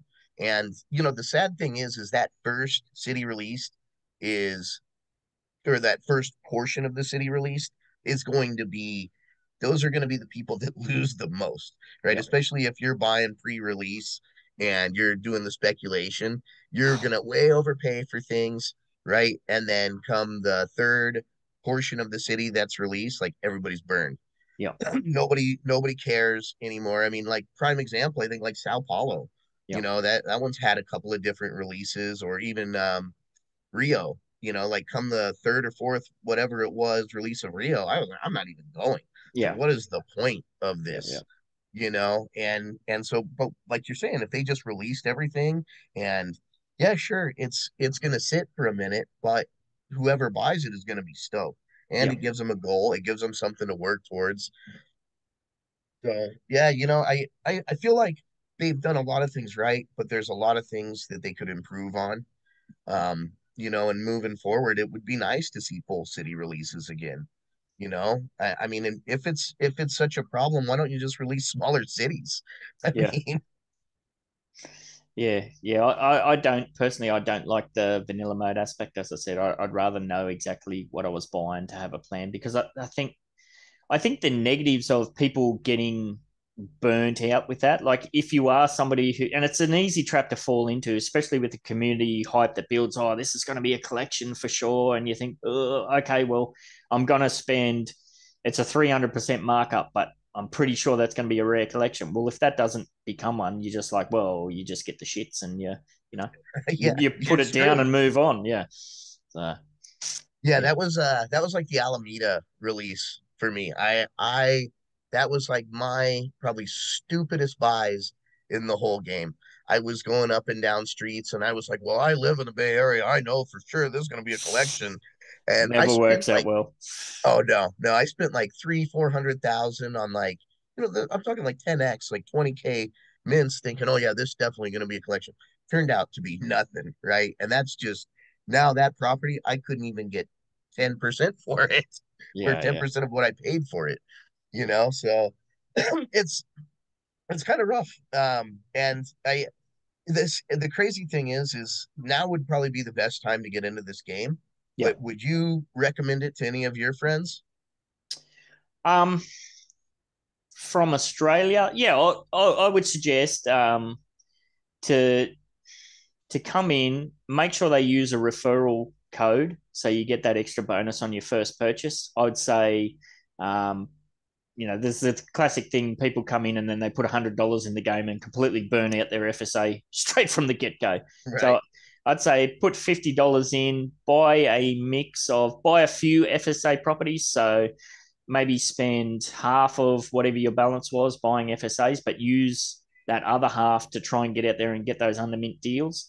Um, and then, yeah, just wait and see. For investment further than that, I'd say, look, if you're somebody, if the base game mechanics or the general idea kind of interests you, then I'd say, if you've got $10 spare a week, if that's just your play money and you're going to spend that on a coffee or whatever the hell you're going to spend it on, why not just throw a few dollars here and there at it and, build your little portfolio and just see? Because like you said, who knows where this whole system is going to be in 10, 20 years. Um, as far as like how you got in and how I got in as sort of, okay, I can see this is going to go somewhere and I'm going to park these crypto profits here as a kind of almost a safe haven from the market because there is still a potential to earn dividends and this, that, and the other thing. That's a completely different conversation. I'm not sure I'd be pushing that agenda. Yeah. Yeah, I definitely, like I've invited a few friends to play the game, and pretty much everybody that I've invited, they got in, and now they're like, oh, I can't even remember my password. I haven't logged in, and Yeah. however long or whatever. And that like here I am still logging in every day, you know. Yeah. So I think it's almost like just takes a certain type of person to, like you're saying, to get involved and to like keep your interest in it. Like yeah, I definitely would not recommend anybody put more than $1,000 into Upland right now. But at the same time, I almost would say, hey man, if you had 10 grand to put in right now and you could buy those under mints, I mean, Yeah. you could actually, with those dividends that you're going to get, even if you're selling them at 30, 40%, you will eventually get that money back, Yeah, you that know? that'd be some interesting maths to do. Like, assuming, of course, that 10 grand was play money that you were gonna, Right. whatever with as well. Like you're not investing more than you're willing to lose. Yada yada yada. It'd be interesting to do the math on that. Like because there's such a opportunity there with the undermint USD buys, and for the same, like if you were to mint a property you'd have to mint three properties to get the same dividend rate for one property you're going to buy in USD for 30%. So you're well ahead of the game there. So yeah, if you were to say put 1,000 or 10,000 as you want, and you were to gobble up all of those under mints, the dividends you're going to be able to generate there in UpX, and then you could buy the floor and then sell it for USD. It'd be interesting to work out, are you printing money at that stage? I wonder how long the ROI on that would be. It'd be some interesting maths to play around with. I bet you there's a sweet spot there. Probably 10 grand, it's too much to put in, but it'd be interesting to play with the numbers. Yeah, yeah, because I mean, the like you're saying, the amount of money that or dividends that you can get back is really crazy. You don't even need collections, Yeah. because essentially just buying at that far under mint is a 3x boost right off the bat. Yeah. And then put it into your City Pro, and now you're getting even more. Yep. Right? So I mean, there's a lot of opportunity in the game, and it's just kind of like, well, where are the people that are gonna take advantage of this opportunity? Yeah. And I think, with Upland, I mean, I really don't see them advertising anymore, and I'm wondering, like, why is that? You're gonna hype everything up, but you're not gonna do any. You stop doing your Brave browser advertising. Why? You stop doing your Facebook advertising. Why? That was a huge successful campaign that brought people into the game. I mean, are they out of money? Like, That I would like. Obviously, I don't know, but if I had to guess, I would believe that it's starting to pinch. Like I said, they're a tech company. The market's not in a good place. They got to keep the lights on. Um, we have seen some community moderators, official team members go away. Have they gone of their own accord? Has it been we're downsizing the team? Obviously, we don't know. If I had to guess, I would suggest that is the case. Obviously, no idea, and that makes sense given the macroeconomics that are at play. So, yeah, I don't know.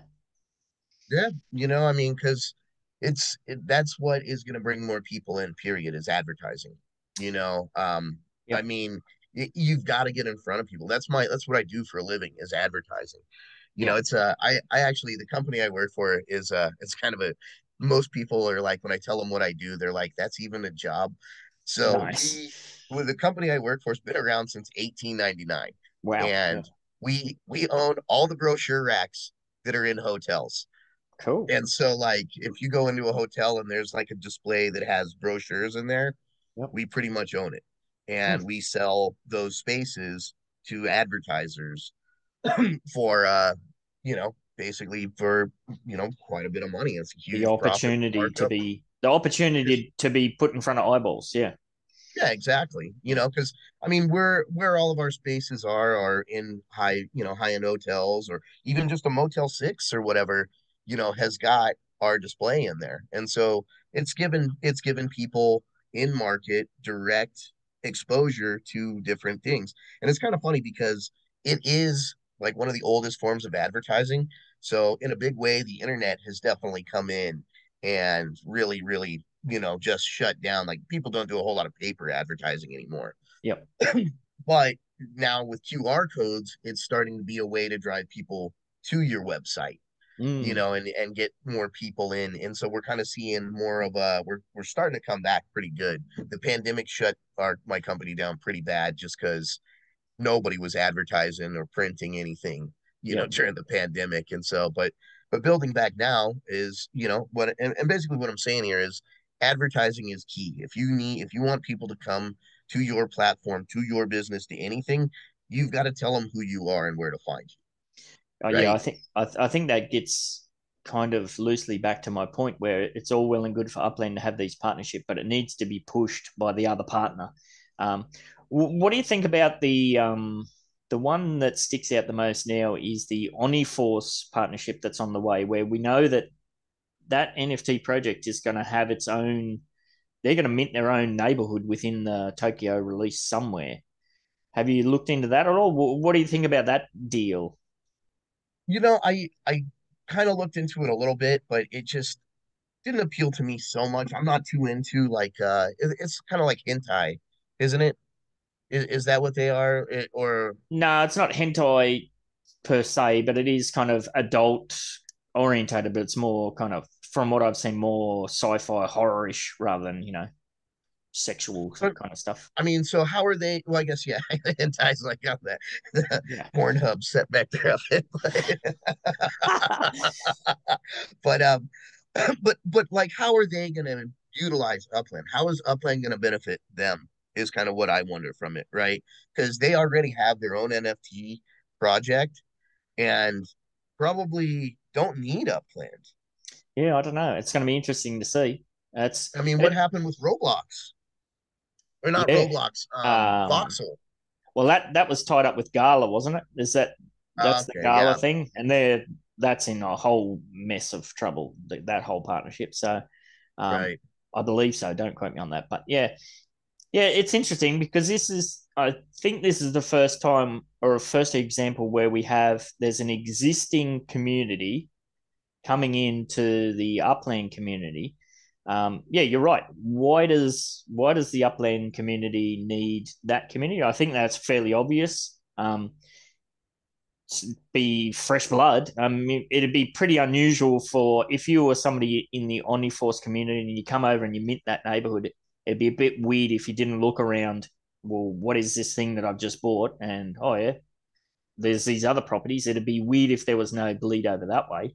Um, but yeah, I wonder what's in it for them. Yeah, that's an interesting point. What's in it for them and their community? Right. Is it just that cross exposure and hoping that Upland players, get into their, the Omniforce? I mean, it's kind of strange, because when they announced doing the NFLPA legits, I kind of thought, oh wow, this is gonna be it. Here we You go. know, Yeah, right? Like especially yeah, being an American and like NFL is huge over here. yeah, And it kind of was in the beginning. A lot of people were buying up the legits and everything. And then there was just, it got to a point where it was kind of like, well, what am I doing with these things? And then I was cracking up because if you look at a lot of the 2020 NFLPA legits, it looks like those guys got a gun to their head to take those photos. It was like, you got to do this. We're paying you, MF. You better sit down and here pose. Right, like they didn't seem that excited to be in the program. And like you're yeah, saying, if the other side of your partnership isn't acknowledging your partnership, like I could go around, I eat McDonald's all the fucking time, man. I could go around and I could be like, hey, I am McDonald's partner. But if yeah, McDonald's doesn't come out and say, yeah, you know what, we're a proud sponsor of Happy MFR and we love that he eats our chicken nuggets like they're going out of style, right, then it yeah, doesn't matter. Nobody cares. yeah, yeah, yeah. I don't know with Oni one like that. I believe they have their own kind of. Well, they're setting up for their Omniverse, so they're kind of getting into that more metaverse space. So perhaps that's where the crossover. Perhaps they're going to leverage different portals. We've talked about how Upland is in partnership with is it the Omega 3 Alliance with the different Sandbox, Decentraland, where they're trying to create standards. So perhaps it's the first building blocks for some future thing where there's going to be a crossover between different metaverses. Perhaps it's a layer two thing. I'm not sure, but yeah. I mean, It's interesting, I mean, like look at the whole like the portal, the NFT portal. We can actually transfer things back and forth now with can that, we which is though? awesome. Well, Oh, we can at least the so Ethereum. you can yeah, so with Ethereum, like I don't think you can bring anything into Upland, but you can take your assets out of Upland and put them on OpenSea. Which is weird because with the Wax portal, you can bring your Wax NFTs in, but you still can't take them out. And this is Right. years later. Yeah, I got some of those wax NFT Upland collectibles that are kind of like, well, what am I doing with these? Like I could I even sell them? Like I Yeah, don't think I could, yeah, and so yeah, it's interesting to see what's going to happen. Like where are we going? Where is Upland going? And that's kind of why I feel like if they just were to bring it back, forget about partnerships, forget about trying to bring in these other sources from outside and focus on building a good product first. yeah, Then other people would want to just join you. Maybe you'd have people asking you to join as opposed to going around, oh, hey, why don't you come and check out our metaverse and you can start a neighborhood here and you'll be able to take advantage of our community. Well, how many people in the community even, necessarily want to buy Omniforce, more NFTs? Like if you look at it, most people in Upland only own NFTs in Upland. Yeah. Yep. I would say that's the vast majority. Yep. Right? Yeah. So how do we help these other platforms when you've got a big player base that's only in Upland? And the reason that you have so many people in Upland who only buy in Upland is because it's so easy. You don't even know you're using crypto. Yeah. With a lot of these other platforms, you need to have a MetaMask wallet. You need to be familiar with sending things back and forth, and you can screw things up easily if you don't know how to use a MetaMask wallet. You could Yep. send your NFTs to the wrong place and they're Yep. gone forever. Yep. With Upland, it's simple. Yeah, it's going to be interesting. Like you mentioned Porto before too. I think it'd be interesting because we know that that whole FP or FC Porto, they're not going to pursue that singular football club anymore. They've come out and said that. Now, I wonder how much of that was because FC Porto didn't promote it on their end, so their football community was never really interested. So again, it's the existing Upland community that were buying up these legits and then turning around and say, "Hey, what are we going to do with these?" Um, so they've said no to that system. Yet at the moment, it's full on with this Brazilian stock car thing, which seems like it's the same.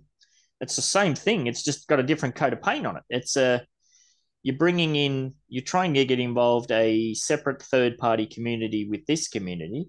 I went back 3 or 4. No, maybe it wasn't that 2 weeks ago. Maybe I was looking. Okay, so what is the Brazilian stock car community saying about Upland? And again, you look on their website, there's nothing on the website. There's if you're in Right. if you're a young kid, or you're an 18, 20-year old and you got some disposable income and you're all about the stock car, Brazilian stock car series, I'm sure you'd love to be involved in this. But do you even know that it exists? There's no Right. evidence. There's no evidence that that's the case. Right. And so you start feeling like, what are we, just uplands? Like, are Milk, we milk, milk. exactly, all of us in the community are getting milked, and we're chasing this carrot that they're bringing in people from outside communities to help build our player base. Yep. And it just doesn't seem like that. Like Yep. I feel like if they went back to just stick with advertising to the crypto bros, like we are into this shit. We love the weird and the unknown possibility of what could happen with your technology. Yeah, they're the crew that's looking forward and willing to take risks on what's to come. Yeah, Exactly. yeah, Where it's like, I mean, even like I would never knock a charity because that's like a real dick thing to do, right? But I mean, we're getting this partnership with Kaboom. Like that only benefits Kaboom. That benefits nobody in Upland. And I mean, like I said, I hope I don't sound like too much of a dick. I'm not trying to knock a charity, but how is that going to help the game? yeah. I think what sets that particular charity apart from, say, all of the UNICEF ones that we've done. For an example, there's been a whole bunch of UNICEF ones. The difference with Kaboom is that was if it, I believe that was initiated by Dak. So that was something that he brought to the table, and then the Upland community have created the assets. So that's a little bit different. So it shows you that if you're in the community, and it again goes back to what we're saying about don't look at what you can get out of it, look what you can contribute. So I think it's a great example of look, here's 3, 4 members from the Upland community that had an idea, had a vision, they put in the time, they put in the work, and this is what can come of it. Obviously, that's going to look good on their CV, even in real life situation. So that may be a little bit different in that respect. But at the end of the day, yeah, if you're just Joe Blow from the community, you're going to buy some map assets. Well, okay, you're going to feel good. Is it a tax write-off? It's probably a tax write-off. If anything that's charity related, you can do that. You're helping Kaboom. That's cool. You're going to have a nice playground on your property. That's cool. But yeah, how far it extends beyond that, who knows? I don't know. Right. Like it's just more stuff for us to To buy. buy, yeah, right? Like, and it's all, like I said, I never want to knock a charity, and I actually looked into Kaboom, and they're very legit. Yeah. The owner or the creator, I think his name's Daryl Hammond, and that's kind of a cool story of how he kind of grew up like impoverished in a sense, and wanted to, turn things around and really make sure that kids have a place to play. Yeah. And especially in a lot of these neighborhoods. I mean, like I've seen it firsthand in San Francisco, where you have drug addicts that take over parks, Yeah. and the kids have nowhere to play. So it's very important, for these organizations to be able to get the money. And I think that's really awesome. Like what Shackle and Dak have done. I mean, they're not making a dime Yeah. off of anything. I think it's kind of greasy that Upland's taking 10%, to be honest with you. Yeah. Well, that's always funny, isn't it? Yeah. That whole And then aspect. and they're only giving them a 2-1, I believe.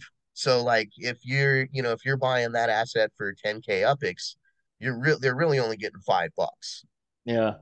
to the charity, which I guess is with today's market, that's actually not bad. Yeah, and when you and I say it feels like they're milking the existing community, to be fair, I'm okay with that because I can take a bigger picture approach and scroll out and say, look, they are a company, they got to keep the lights on, so I will always look to get involved in some aspects, but um, I've really reined that back. And even I don't know if you saw in the last Upland Down Under podcast that we did, I kind of focused on the whole crate situation and was saying how I'm somebody who spent probably tens of millions of UPEX buying up structure ornaments to decorate Midtown Terrace and the different nodes of projects and that. That was something I invested heavily in, not because there was any kickback for me. It's because you're just looking to decorate the space and make the whole place look better and, that sort of thing. But now with this whole crate situation, I'm not going to sit there and move 300 freaking crates one at a time around the place. So I'm just, this Halloween period, this Christmas period, I'm just going to be completely checked out. They will inevitably, we will have sales for new Halloween structure ornaments, Christmas ornaments. Whereas previously I would spend millions and millions. I might buy one or two. Right. Yeah. Because I mean, like you're saying, I mean, just trying to keep track of everything, move it around, and that's another thing that Upland could work on is just the user experience and the interface. I mean, if you have over 500 properties, it becomes Oh, really hard to yeah. start. Like, exactly what I'm saying. Yeah. Just to keep track of what you own becomes really difficult. It's those core layer one mechanics. Yeah. Yeah. And when you look around and see them pushing all this stuff off to layer two, and you think, well, hang on a minute, let's get our own house in order first. Yeah. All right. Well, right. And then I mean, you look at something like Upland Kingdoms. I don't know if you've have been playing it all or checked it out. Um, but Kingdoms is a lot of fun, and it's actually really helped the game in a lot of ways, right? But Grum, the guy's got his own job, man. He's got a real job that he has to do, and he can't always be taking care of the game. So, like right now, for example, Upland Kingdoms is stuck until he's able to come in and fix that. Yep. And, I mean, so that's what we get when Upland is kind of forcing layer two to take over.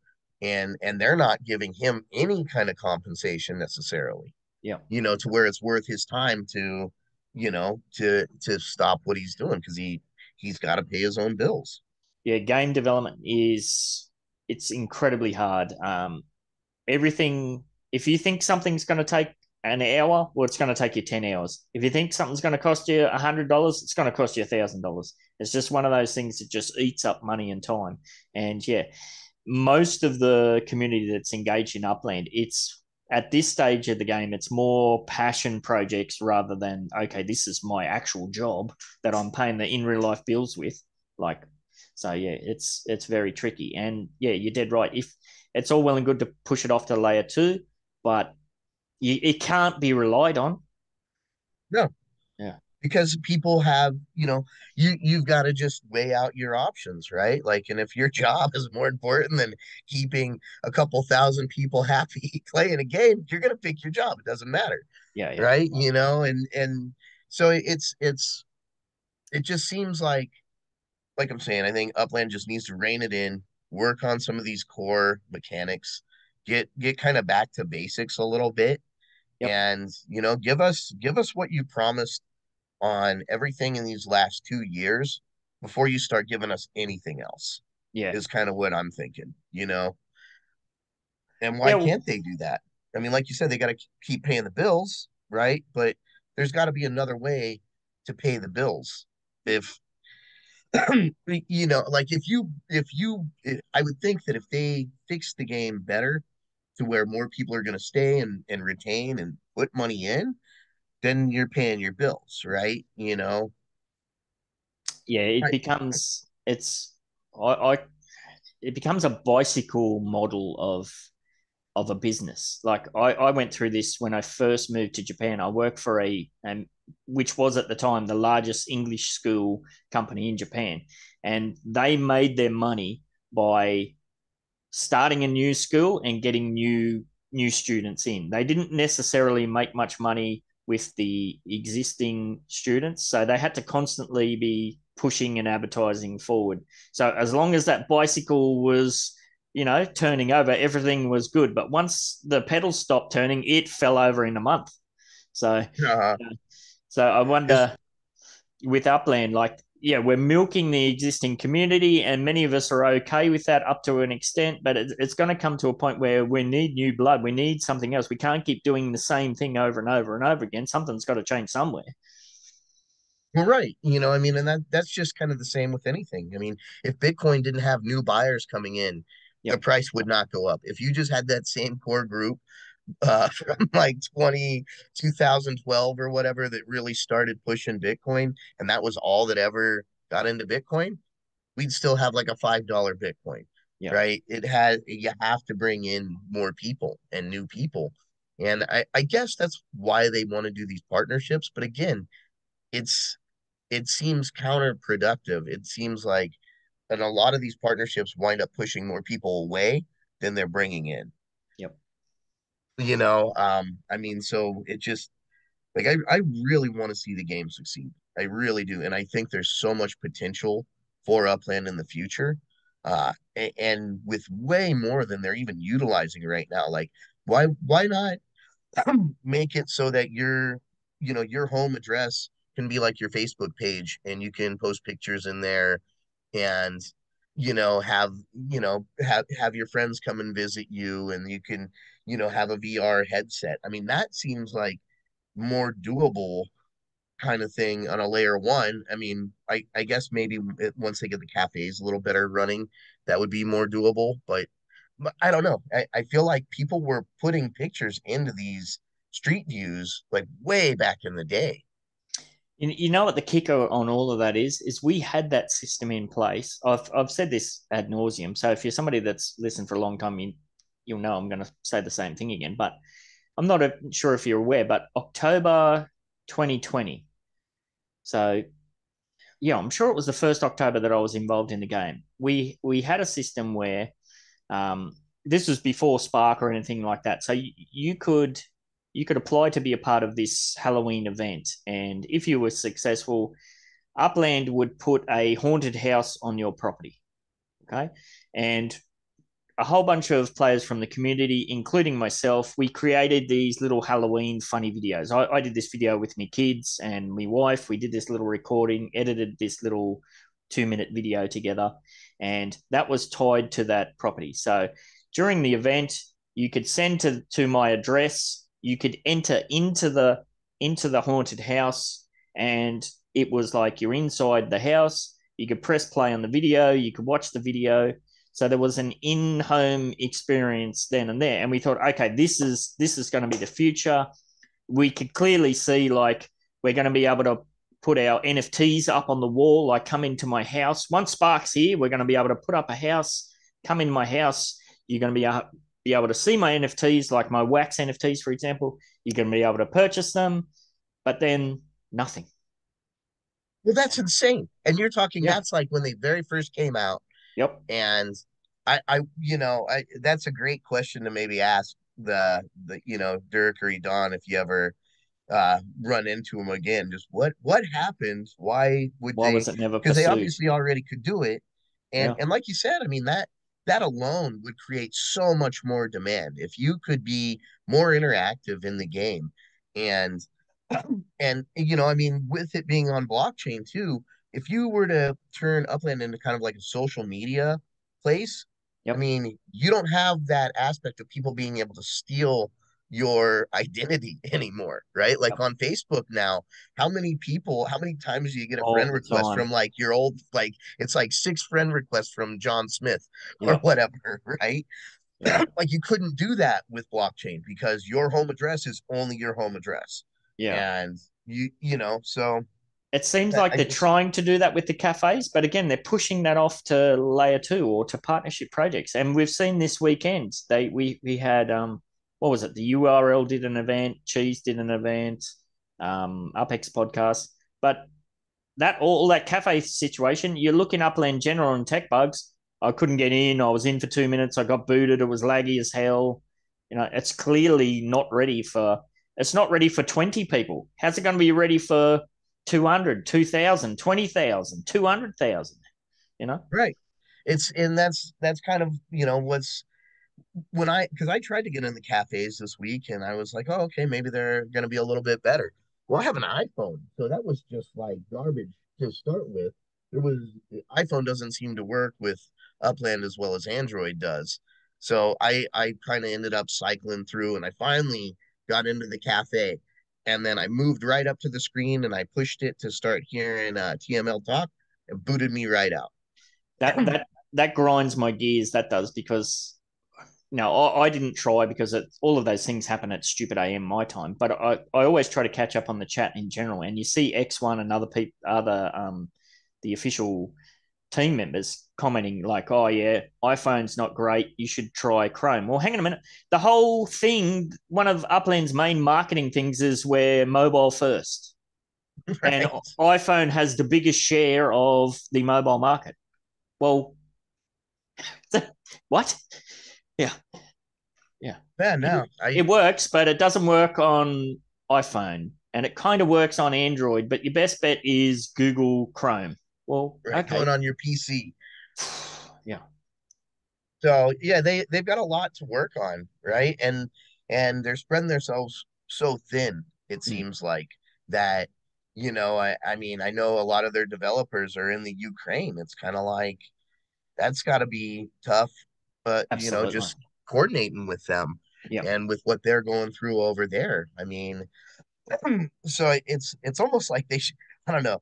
I guess most companies don't ever come out and go, "Hey, look, we're running out of money. We really need some help. Could you donate something? Or is there anybody that can help us out there?" I mean, yeah, it yeah, would be nice if they kind of did something like that as opposed to, "Hey, you know what? We're gonna just keep bringing in all of these really hypey things that you're if you sell them right away, you'll make a profit.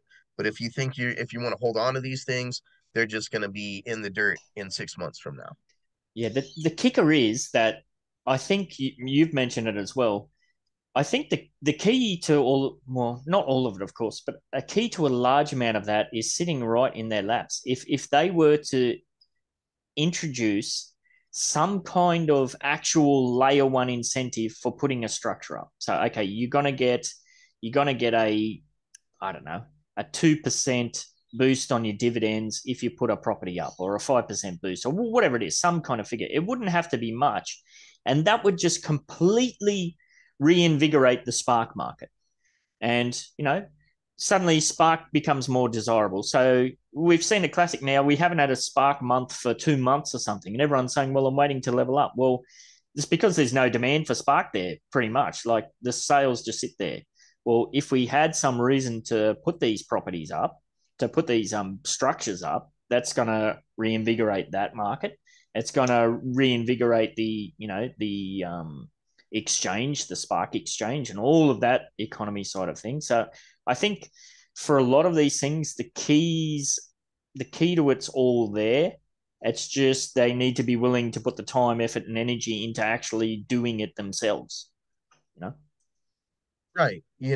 And so I kind of wonder it like so I actually went to the Upland headquarters Yeah, I because was going to they're ask you about here in that. the Yeah, Bay Area, right? And I went to the address that's on their LinkedIn page, and I had met them and Sanford, at the I've been to Vegas twice, done both Genesis weeks. Every time, oh, come and see us, come and see us. So I went there. There was no Upland office. All right, like that was kind of like made me nervous when that happened because I go, I knock on the door, guy comes and answers, and I was like, "Hey, is this Upland?" He's like, "What is Upland?" it's Like like a no clue. PO box drop or something. Yeah, Yeah, and so and then I met when I ran into him at Genesis Week this year. I was like, "Hey, look, I went down."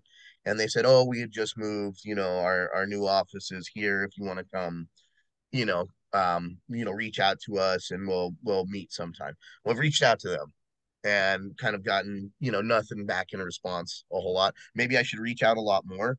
I yeah, don't know. The squeaky wheel gets the grease. I know they're busy people. yep. So I mean, but I also kind of have an idea where I think it would be kind of fun.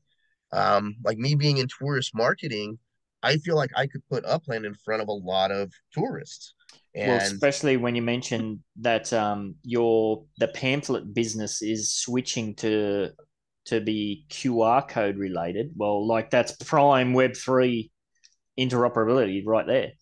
Well, exactly. And like one thing that I'm thinking is, especially with Upland being so geographically based, I mean, you could easily turn it into like a road trip game for families or like a Pokemon Go kind of thing where, oh, okay, you know what, if you go to this place, if you stay at this hotel, there's a QR code you scan, you're going to get a bonus, or you can say that you checked in here and tie it more to the real world, which is Yep. something that was a big pull for me was that it was tied to the real world, Yep. and that it was, properties that I mean I go to every day. I mean, Yep. if they took like the Winchester Mystery House in San Jose, which is like one of our huge attractions here, and you make that, then you could have kind of a partnership, make a partnership with Winchester where it's like, hey, put us advertise for us, and we'll give your people an incentive for coming to there. Yep. Like there's some logistics I'm trying to work out, but I also feel like one thing I think we could do is you could have like the brochures themselves could turn into NFTs. So somebody pick up a brochure, they go into the location, and then they would scan the QR code, and then they'd get an NFT, Yeah. and It's a it would be a becomes digital a collectible. POAP. That's a proof of attendance. Yeah. Right, exactly. And then for me as a marketer, I get to tell my advertisers, "Here, look, here's 100% tracking of how successful this program is going to be." Like Yep. not even, Google is going to be able to tell you those kind of analytics because it's on a blockchain. You would know 100%, hey, this one brochure brought 4 people in, Yeah. Yeah. right? Like so from a marketing perspective, I think it would be pretty good. And then you could have all of that kind of tie into Upland to where you could bring them in as legits. Yeah. Those tradables could come into Upland through the portal and you could trade them in Upland and people could, swap them that way. I mean, I'm like still kind of early stages brainstorming all of this stuff, but I kind of think it would be a great way for Upland to not only market themselves, but reach out to an audience that could really get into the game. I mean, people that are traveling from, up and down California, people go from San Francisco to LA every single day. Mm. It's like a 6 hour drive, hour Yep. and a half flight, and so I mean, just in California alone, you've got a huge market that you could be reaching out to, and I mean something like that, I think, like if they start looking at different things that more are tied to the real world and tie Upland to the real world in a sense, I think you're going to get a lot more people coming to the game. Yeah. Well, I think that's a unique perspective, and you're looking at it through the lens of your in real life business. There's so much of that that rings true with the where Web3's headed, and we know that data is power, data is money. So yeah, like you say, imagine a company that employs you, and you put out 1,000 brochures somewhere, and you can say, look, we put 1,000 brochures in this location. 300 of them got scanned with the QR code. Okay, but we put it in this other location, and only 3 of them got scanned. Yeah, that kind of information's incredibly valuable. And like you said, it's all on blockchain, so it's all there. Right. It's That's immutable, interesting. you know. Yeah. And I feel like, this is kind of where NFTs are going. There's going to be so many more things that are NFTs that people don't even realize are Yep. NFTs, right? Like our driver's license Yep. or the deed to your house. Yep. I mean, it's kind of because it's on a blockchain. It's an immutable transaction that nobody can duplicate, and I mean, voting should be done on the blockchain, for God's sakes. I mean, I'm in America where we don't know if Trump, people still think Trump won the Storming the freaking Capitol. election. Yeah, it's crazy. Yeah, absolutely crazy. Yeah. Yeah, that's interesting. All right, as we're kind of winding down, I think we've had a good journey of, who you are, the perspectives you come from, where we're kind of at. You have mentioned that you've worked your portfolio into a position where you're essentially free to play, so your risk level is pretty much zilch, and you're still hanging around, you're still looking to get involved, you're still optimistic for the future. What, looking ahead to the future, what do you think are some tangible things they could do, or you'd like to see? Maybe even if it was just different partnerships that you would be more interested in yourself. I guess it's that classic thing. Where do you think we're going to be in a year, 2 years, 5 years? What's your thoughts on any I of that? think, I'd just like to see them get back to basics. Like Yeah. I've been saying, I really would like to see Upland work on these core mechanics. One thing I think would be a big game changer would be actually instituting, travel into the game with the cars. I mean, why can't we have a little car that drives across the map? Like we have trains, we have planes. Why couldn't you just have a little car emblem that was your car that was driving from, Bronx to Manhattan or whatever, right? Like, couldn't they can already do that. Why don't we have that with cars? And then on top of that, transportation, so that moving all of these crates that you have actually becomes its own business. Utilize the vehicles, give them, I want to see cities open up that you can only reach in a vehicle. I think implementing travel, and allowing people to actually use their vehicles to travel would really, really be a game changer. More so than bringing in, more hypey partnerships and projects, and I mean, like bringing life into Upland. Like, I guess it's a good idea, but at the same time, you know, we don't need it. Like, it's We're building townhouses that we've built since San Francisco, and now we're building them in Tokyo. It makes no freaking sense. Yeah. right. Like nothing is geographically like you should have a little, kind of like the Japanese style buildings that they have, because nobody has a townhouse in Japan, right?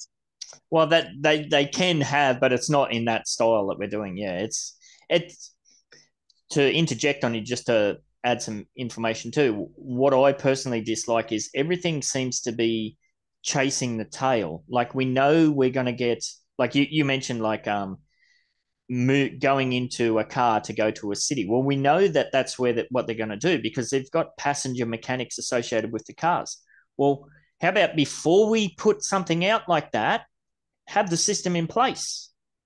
You know, Yeah. the classic thing is, oh, we're flying the aeroplane as it's being built, or we're driving the car as it's being built. Well, can we not do that all the time? All right, like, that like the who was it that invented flight? Oh, the Why I Wright always forget. brothers. Wright brothers. They weren't actually flying the plane while they were building, No, they right? weren't. Yeah, yeah. So you don't have to take that approach. They could, like you're saying, get it built right, test it, and then introduce it to us. Yeah, You imagine know, we've got Tokyo City release is coming up in a month. The property lines are up. You can see all the properties. You can see all the prices. You can see what's going to be collections, even if, okay, they want to stick to vanilla, maybe not the collections. And here's the 12 new buildings that you're going to be able to put up in Tokyo when it's released. Imagine what that would do to the Spark market and stuff like that, something like that. Oh yeah. Yeah, or even have it be like player generated. Like, hey, we're Yep. gonna be opening up Tokyo. We're gonna have contests. Player we want to have player generated properties. Everybody submit your applications and your drawings, Designs, yeah. and then you've got a lot more engagement with the community. You've got more than just hype building up for the new releases. Yep. And a lot more people would get involved, I feel like. Yep. So I think I honestly think Upland's going to be okay. Like I think they're going to make it, but there's also you can never be sure of anything. And in the crypto world, I mean, we've been around for 4 years, which is a long time in the crypto world. That's like 40 years if you think about it, right? Well, You know, six. We're if you're saying you got in at 2017, yeah, six. We're coming up on probably it'd be the sixth year, sixth, seventh year. right. Yeah. Right, yeah, almost 7 years Mm. at this point, actually. Mm. But I'm saying like Upland's, been around Oh, for I see what you mean. going Yep. on, like over 4 years now. Yep. And, at this point, it's kind of like it's almost going to be a make or break, I think, because if they don't get it right before we really start taking off on this next bull run that's going to happen, there could be other projects that come out that have kind of already done their research, been building this whole time, not introducing anything to us yet, and are going to be waiting until that moment when the markets start shooting back up, and then they're going to have a product that just kind of puts Upland to shame.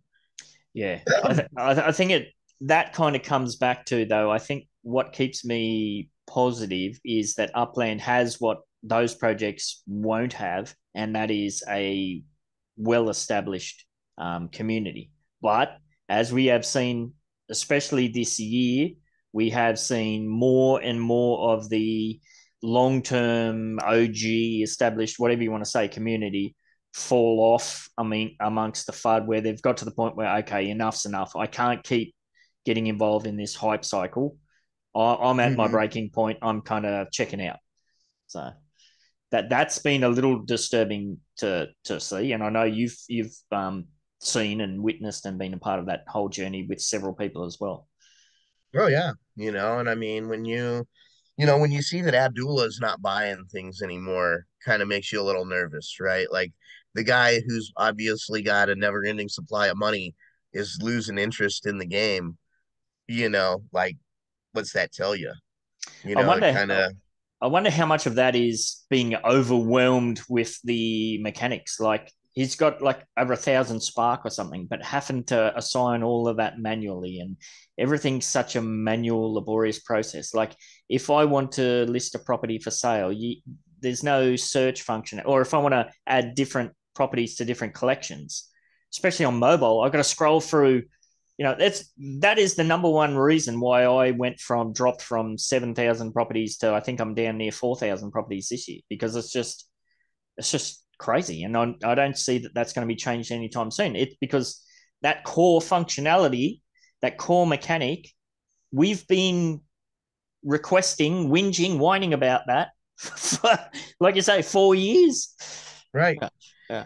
And nothing's changed there, and they keep giving us more carrots to chase, right?